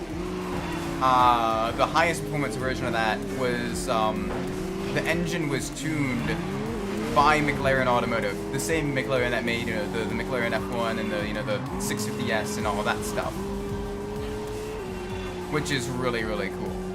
Yamaha does some really cool. Yamaha does some really cool engine stuff. They're like, hey, yo, we make pianos, but if you wanna make different kind of music, we also make engines. Just absolutely insane. Didn't they help recently Toyota with the hydrogen V8? I think so. I believe they were working on some sort of project. Some sort of like hybrid. Oh, are you kidding me? Some sort of project with Toyota. That may have been the project. I'm not too sure. Also, welcome to the stream, Sprockets. Hope you're doing well today. Oh my word, this is a tricky one right here. This race, very slippery. The synths and ATVs too. Oh yeah, there's those sport bikes also really high quality. Yamaha is probably one of the more forgotten motorcycle brands of the Japanese Big Four. Because you have Kawasaki, the bright green Kawasaki's. You have the Hondas.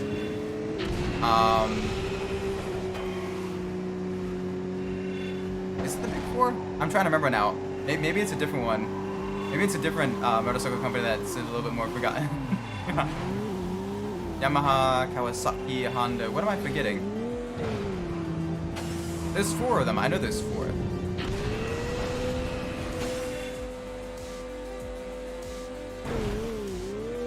Alright, well that's one way to get a lot of speed there.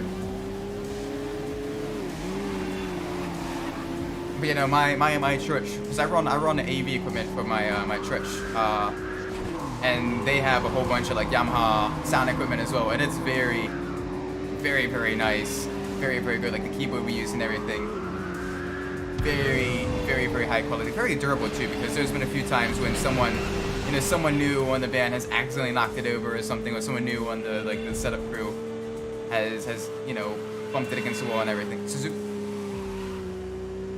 It is Suzuki. I am dumb.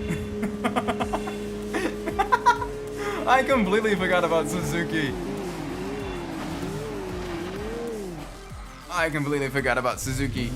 Suzuki makes cars too, though. Some of them really fun. Like I'd love to have like a Suzuki Cappuccino in the States.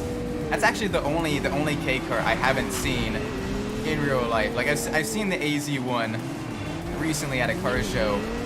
Not super recently, like 2 years ago. And I've seen the Honda Beat like a couple years prior to that down in Florida. But it's the Suzuki Cappuccino. It's basically like a Miata, but tinier and even more lightweight. And oh my gosh, I want one so bad. To be fair, I kind of want all 3 of the ABCs of like the K cars. Oh, the Jimmy is a goat. Yes. I used to have because Geo. If you're not familiar with Geo back in like the 90s was like a Suzuki. Yeah, Suzuki. Geo back in the 90s. It was basically like a joint venture between Suzuki and Chevrolet. And you had the Geo Tracker, right? Which eventually became the Chevrolet Tracker. But it's basically like the smaller, small 2-door kind of off-roady SUV thingy with a little tiny engine in it. And I used to own one of them. And oh my gosh, it was so much fun. I miss it so much. It was. I got rear-ended at a stop sign, and the car was just totaled. Granted, the transfer case was going up in it anyway, but yeah, it was it was still very nice. I miss it.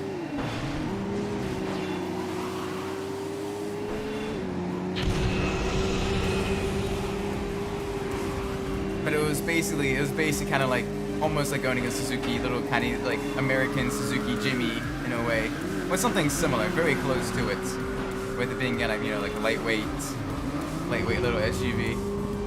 Mine had the rag top as well, so you can unzip it and you can like open it up and everything and kind of store it. And that was so, I don't know why I did that. That was dumb of me.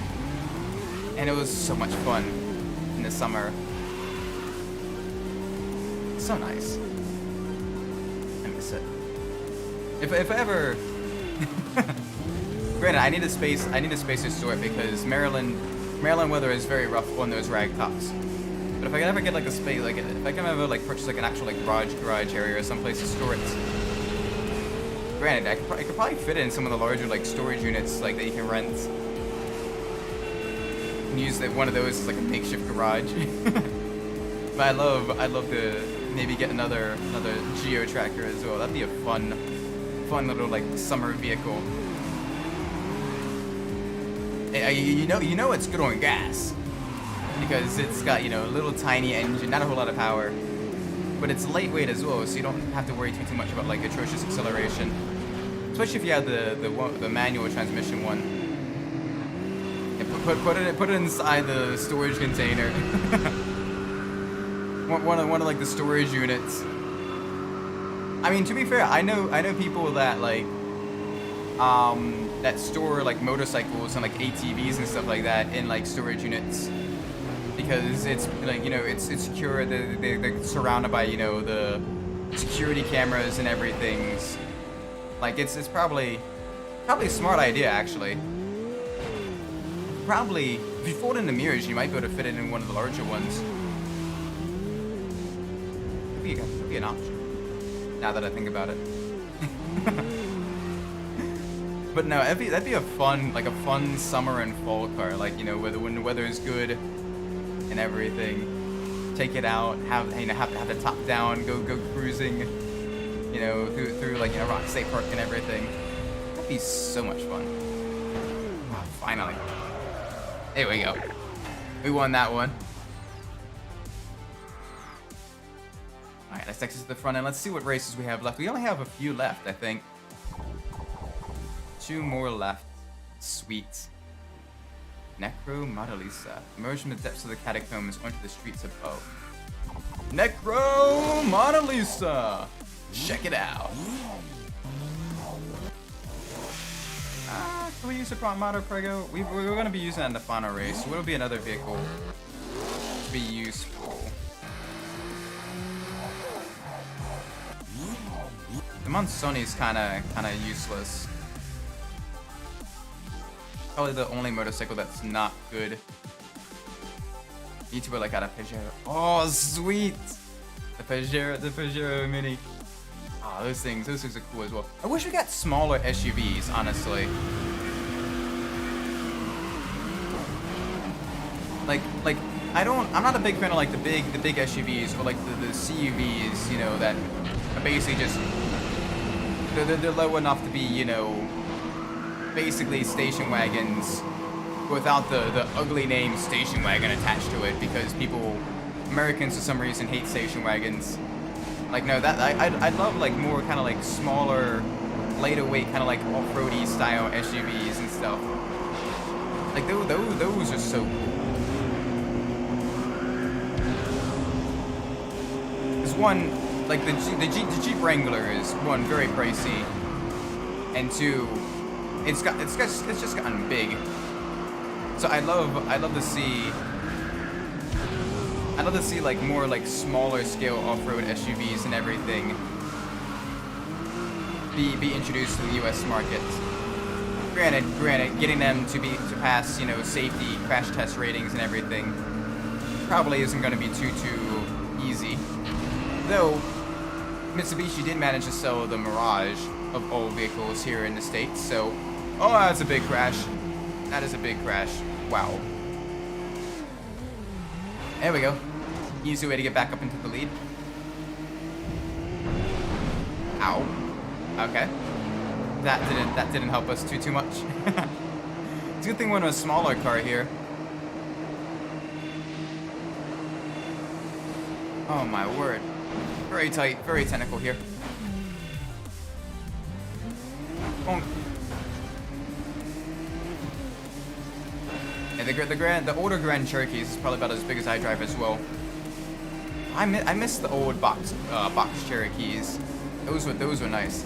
But, you know, like SUVs have gotten just absolutely massive, and it could be due to the fact that, you know, I'm, you know, a married man only in my 20s. I mean, mid to late 20s, with no kids and everything. So I don't need a larger vehicle. But like, jeez, some vehicles are absolutely huge, and it's just, I am not the target. I am not the target consumer for those types of vehicles. That being said, I did see a small car. I have an 04 and it's almost perfect. Oh, nice. Very, very cool. Yeah, like the older Grand Cherokees are very nice vehicles. That's another one of like the sort of off-roady SUVs I really like. Those ones are nice. If I ever live in Japan, I'm gonna get the Honda S660. Yes, that is a cool car. I wish we, like I said, I wish we got smaller vehicles in the States. I say almost because it is a Jeep and it is reliable as such. Okay, fair enough. Yeah, Jeeps aren't known for their reliability. Some of the old Jeeps were, because they had the AMC slant 6 in them. Those slant 6s were basically indestructible engines. But some of the more modern Jeeps, not as much. Had a lot more like electrical issues and everything, and other issues. So yeah, that wasn't as good.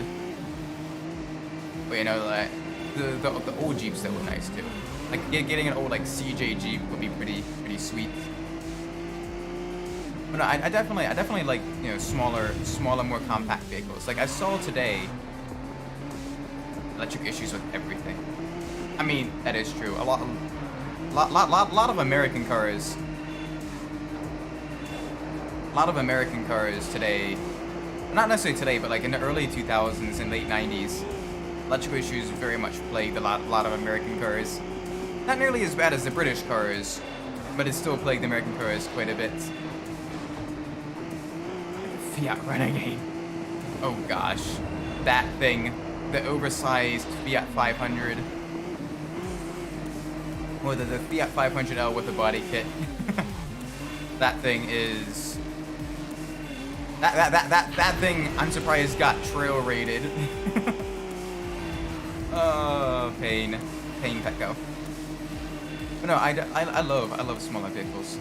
Like, I saw something that was really cool today. It was the Gazoo Racing Corolla. One of the first I've seen in real life, and definitely the first I've seen in the States. And oh my gosh, it looked absolutely gorgeous. I was getting subs from a local pizza place, and oh my gosh, it was, you know, it was parked only a few cars away from my car. It's weird how like kind of inconspicuous it can be at times, but it is so good. There's a pickup in Brazil that uses the Renegade as a base. It's one of the best sold. Interesting.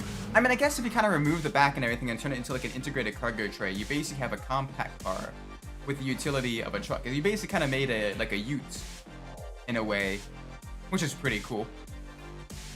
It's called the Fiat Toro. Oh, nice. Yeah, unfortunately, due to the chicken tax. Unfortunately, due to that, it's unlikely that we will see that in the States. And if you're not familiar with the chicken tax, okay, I will explain. So back in the 80s, okay, Europe created a tariff on American poultry products, right? So in response, the United States, we created a tariff on small trucks and vans, for small foreign-made trucks and vans, and so that basically made it very difficult for foreign manufacturers to sell trucks to the States, which is why you had things like the Subaru Brat, the U.S. models of those. They had the rearwards facing seats in the bed, because then it technically classified itself as, I believe, a multi-passenger vehicle instead of a truck, and so therefore was exempt from the tax. That's also why for the modern Ford Transits, because they're made in Europe, they get brought here. They get brought here as fully complete like vans, you know, with basically seats, you know, passenger seats in the back of the car or of the van. But then they get sent to another manufacturing facility here, and those seats are removed. Which is, it's kind of a silly way to get by it. You can kind of bypass the chicken tax. But it technically works because basically it's imported as a multi-passenger vehicle, but then it gets transformed here into a light truck. Which is strange, but it's a loophole they found. But because of that, then you don't really see a whole lot of foreign-made trucks here in the U.S. That's also why things like the Toyota Tundra, the Nissan, you know, the Nissan Titan, the Nissan Frontier, and everything. Oftentimes, they will have manufacturing facilities in either the United States or a NAFTA-related country like Mexico or Canada, because then they technically count as a U.S. manufactured vehicle, and therefore are exempt from the chicken tax, is my understanding of it. It's a whole lot of legal gobbledygook that I have some knowledge on, but it's very, very, very complex. What technically classifies as a truck? What doesn't classify as a truck? Very, very confusing. But still really cool though, like a little piece of like automotive history that like not a lot of people would know about. But it does affect a lot of like the automotive culture in the United States as well, which is partially why we don't really get a whole lot of, you know, small foreign-made trucks anymore. Because one, the market people want big old honking pickup trucks for some reason, and two, a lot of the smaller made trucks become a little bit too expensive to be profitable if they get imported, so a lot of times they don't get imported.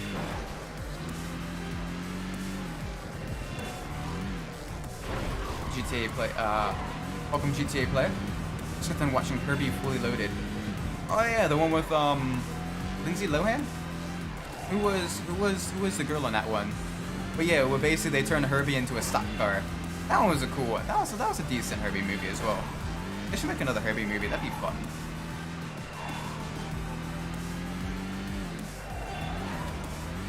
The USA seems to have a lot of. It is this on paper, but it is not, to make it work. Yeah, that is. It is a cultural thing with the U.S.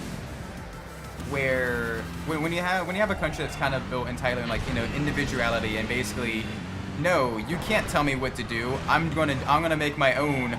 I'm gonna do my own thing with blackjack and hookers.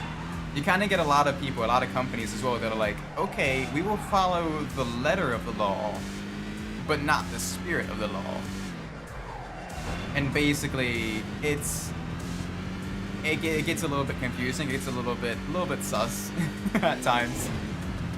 But it's, you know, once you kind of see it, you can then kind of realize, oh, okay, I see now. It's basically a different way of kind of like getting around interesting regulation. Whether or not that regulation is useful or not is up for other debates. People much more politically inclined and politically knowledgeable than myself. But yeah, no, it is. The U.S. has a lot of very interesting pieces in its history where it's like, okay, yeah, we will totally follow that law, kind of. And it's very, very interesting. I really feel Lodo is my favorite Disney movie of all time. Did you know there's a Game Boy Advance game of it? I didn't know there was a Game Boy Advance game of it. I know they made a DS version, or a DS Herbie game, which is nice. But I did not know that they made a I did not know that they made a Dia or a Game Boy Herbie Fully Loaded. That's interesting. I kind of want to drive. I kind of want to try some of the faster vehicles. Where is it? Yes. All right. Where is he? Where is he? Primo. Loops can be raced in different directions. Find the fastest path and avoid traffic. And then swerve. We're gonna do Sane Insane here with the SLF 450X. The final car you unlock when you 100% the game. And oh my gosh, this thing is very quick. It is literally a jet-powered monster of a vehicle.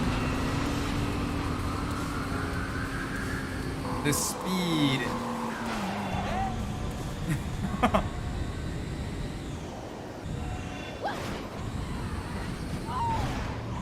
Oh gosh, the speed. The car is like the X80 from GTA Online. A little bit, yeah. It's very, very rapid. Although, fun fact with the X80 as well. That one is based off of the Ferrari F80 Prototipo, which it's literally like almost like an exact like 1-to-1 replica, because it's really close in terms of the looks and everything. I'm kind of excited for GTA 6. I really want to see what they do with it. Apparently it's gonna be back in Miami in it as well. So that'd be a fun game to stream when that comes out, or at the very least shortly after it comes out, after like reviews are out and everything for it. I think that'd be really cool. Oh my gosh. Okay, this thing is very easily damaged. I gotta make sure I don't put it into the water. Batman meets F-Zero. Aw, F-Zero. Yes, F-Zero is so good. Hopefully this isn't an underground one. No, okay, it's not. There we go. This thing is fast though. Like, hang on, I wanna go to the cruise mode. Okay, tell me to race that car. It'd be interesting. Eris, we want. Where's cheat code? So I wanna show you guys something as well. Is it all undercase? I think it's all undercase. Let's see.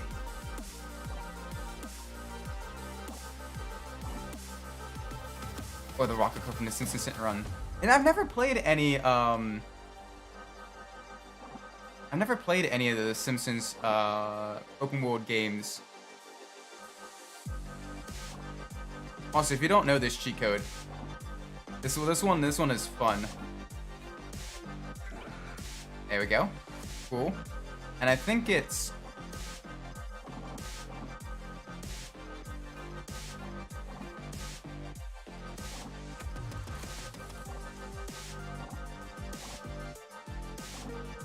nope, that one's not one. That's not one. Okay. There's one for Infinite Nitrous. I don't remember that one. Hitting the run was super fun. I can imagine. That sounds like a lot of fun. Like, oh my gosh. I definitely want to play that in the near future as well.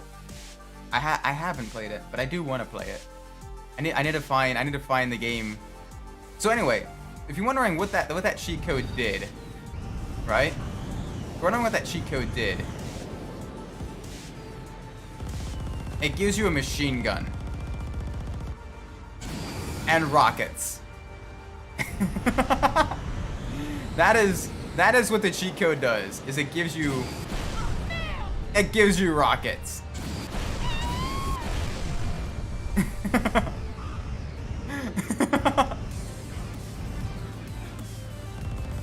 Oh, this guy, he's gonna walk right into the machine gun fire. Bro. Bro.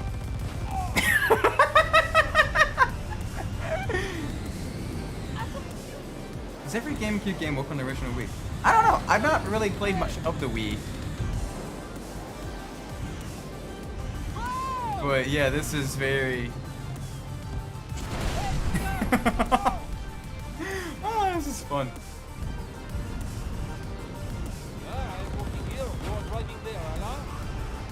Oh my gosh, you can just...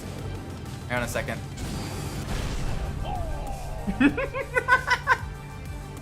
Oh, I'm sorry, that's horrible. That is absolutely horrible. I shouldn't laugh at that. But just the way they go, like completely ragdolling. GTA Online foreshadowing. A little bit. Like, oh my gosh. Yeah, you have the rocket car. You have the machine guns and everything. Like, this is very, very silly. Yo. Oh yeah, no, like that. It's granted. I don't think the cheat code works in career mode. Otherwise, they make the races a lot easier. But it is so much fun to mess around with in arcade mode. Alright, I want to see how fast we can get this thing to go. So 250 is right around the cap of the max speed that any car can go in the game. Don't give Roxo any ideas. I mean, this is basically the Vigilante, like, Mark .5. Like, this thing is basically the, you know, the Batmobile car. The only thing missing is the guy on the flying bike shooting you. Yep, and that is why I stopped playing GTA Online. It's a shame. A lot of really cool cars in it that I've seen people customize and everything. But the Oppressor Mark II, very not fun. This thing is terrifyingly fast. Oh my word! The speed.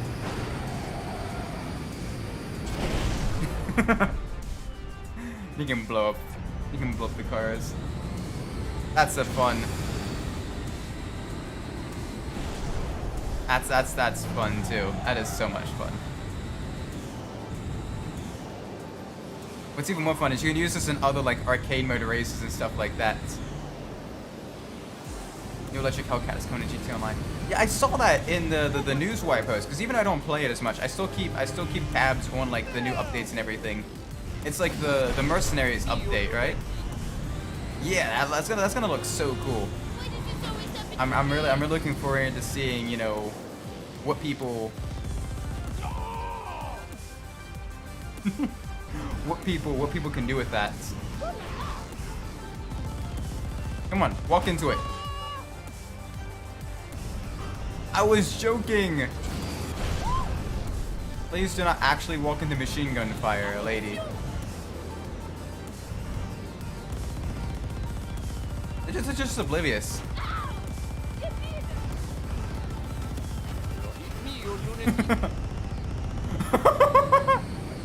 You can absolutely launch him.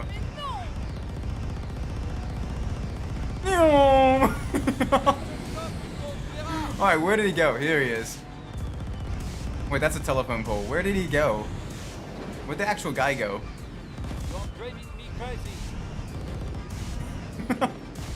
Okay, I'm sorry. This is very morbid. I shouldn't be doing that. We can, however, do a battle mode. Or career mode.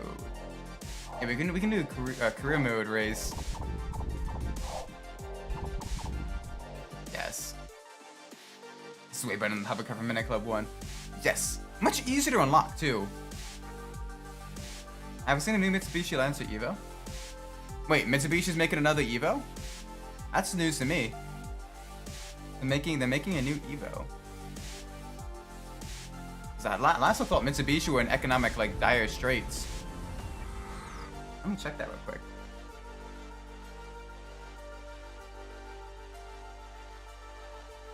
Surely this is not like an actual like.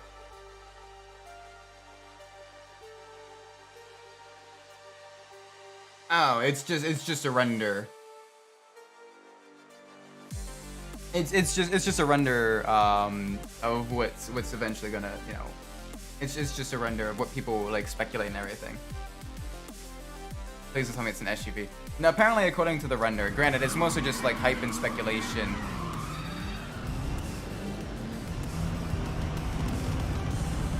I like how I can just keep shooting these guys.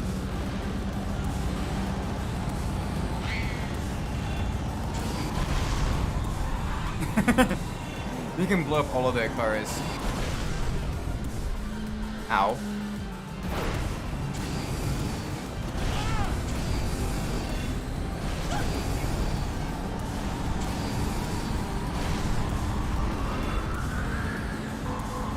Yeah, I would welcome a new Pajero as well. That'd be pretty fun.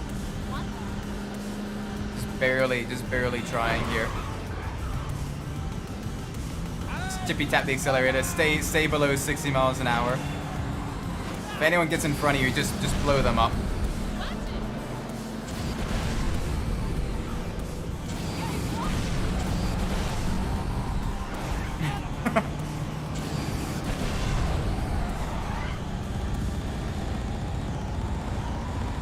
Oh my gosh, you can literally just machine gun like every single racer.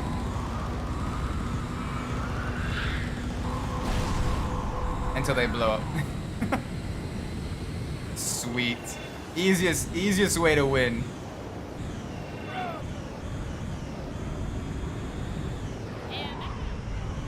And then backwards across the line.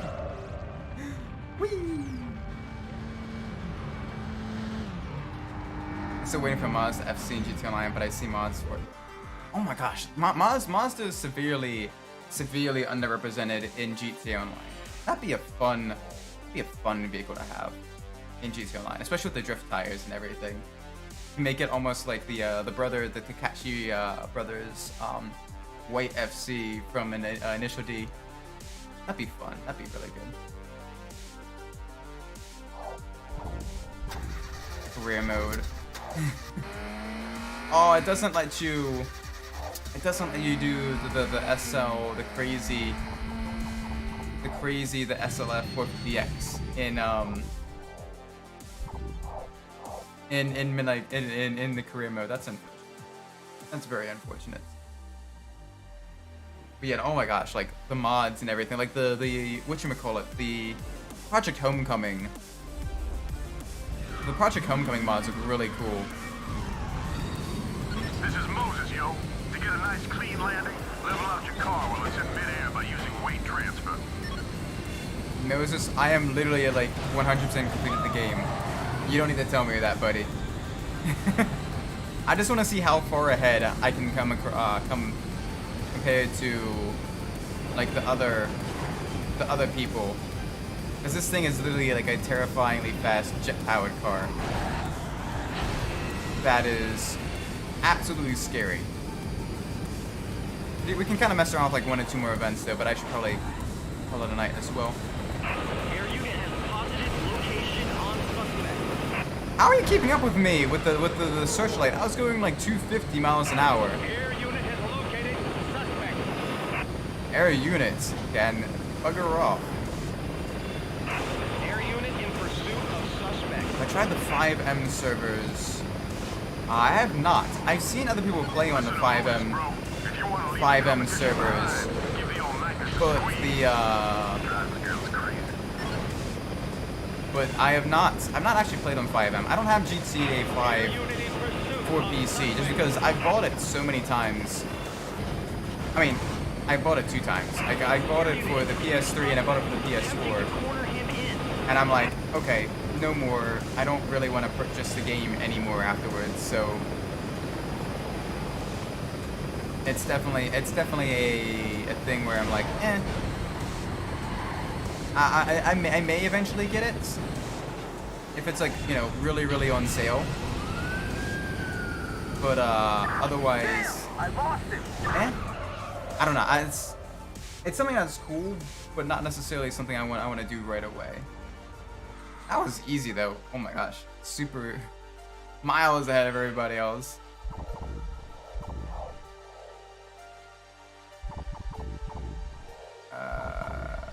Log.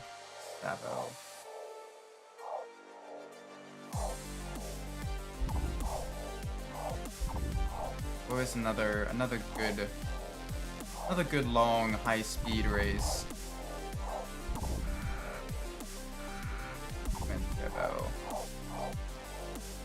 Never played GTA 5 again because it's 180. Like, oh my word, that is huge.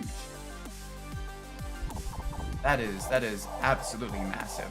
All right, what we should do? I kind of want to do one last thing because I've never really got a chance to drive the Monsoni.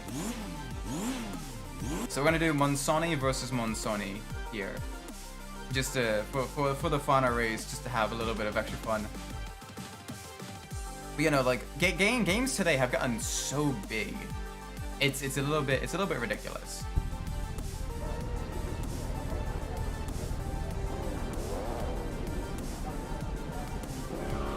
2, 1. Oh, this heavy monstrosity. Let's see if we can at least beat the other bikes with it.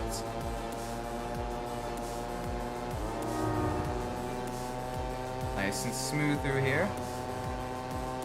Like, it's not bad in this one race that's a little designed for it, which is like, you know, super wide and open with heavy traffic so you can like filter through. But otherwise, no, it is definitely not a pleasant experience to drive.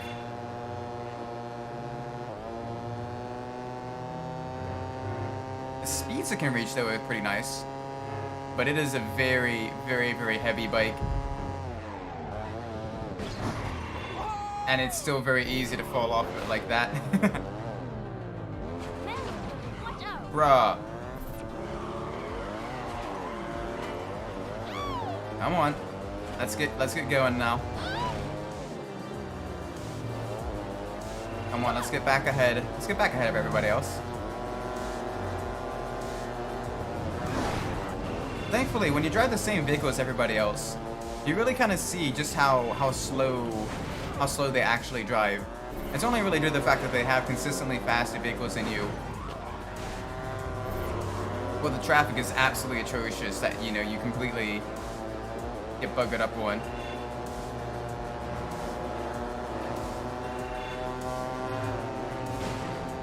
There we go. Plus, also, once you be in the game, a lot of the tracks just kind of come second nature with muscle memory because you've gotten okay enough at them. I'll take that. It's like an action movie. A whole bunch of sport bikes going through Paris, weaving through traffic. Oh yeah, I still have the machine gun. Ow.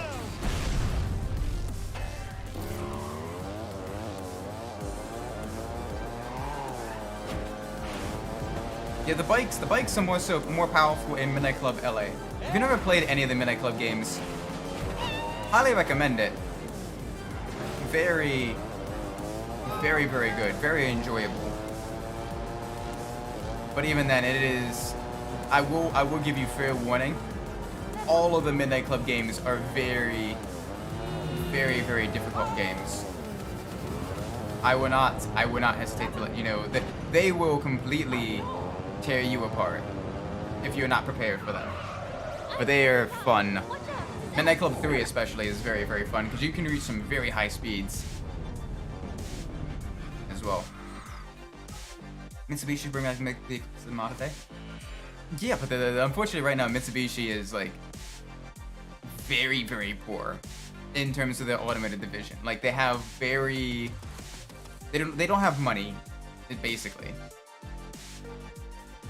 Those are that is the long and short of it. Mitsubishi doesn't have money to develop a sports car. Checkpoint races are my nemesis. Yeah, the unordered races are the most difficult for me because it spreads the field out a lot, and you have to. Those are a lot more trial and error of basically figuring out how you're supposed to get through them and which route is the fastest. That being said, though, I'm probably gonna be ending the stream now. It is 11:30. It is getting very late, so I'm gonna be calling it a night. That being said, thank you all so much for watching. Me doing this like Zoro from One Piece leading. Exactly. I broke my PS2 controller in Midnight Club 1 because the New York champ is fast. He is very quick. It is possible to beat him, but you basically need to make 0 mistakes. And even then, it's tricky. But once you beat the New York champ, the rest of the game is easy. With the exception of Yardorama, which is the one race in London, the police race in London. That one and the New York champ race are the only 2 difficult races. After that, it gets so much easier. That being said, though, I'm going to be ending the stream here. Thank you all so much for watching. I do appreciate it. If you enjoyed the stream, please leave a like, subscribe. Let me know what I'm doing well in the comments below. If you didn't like the stream, please let me know what I'm doing poorly so I could fix that in the future. That being said, I've been Isaac Umbras, and wherever you're on the world, whatever time of day it is for you, I hope it is a great time. Thank you for the stream. Thank you for watching. I do appreciate it. Take care, everybody. Bye-bye!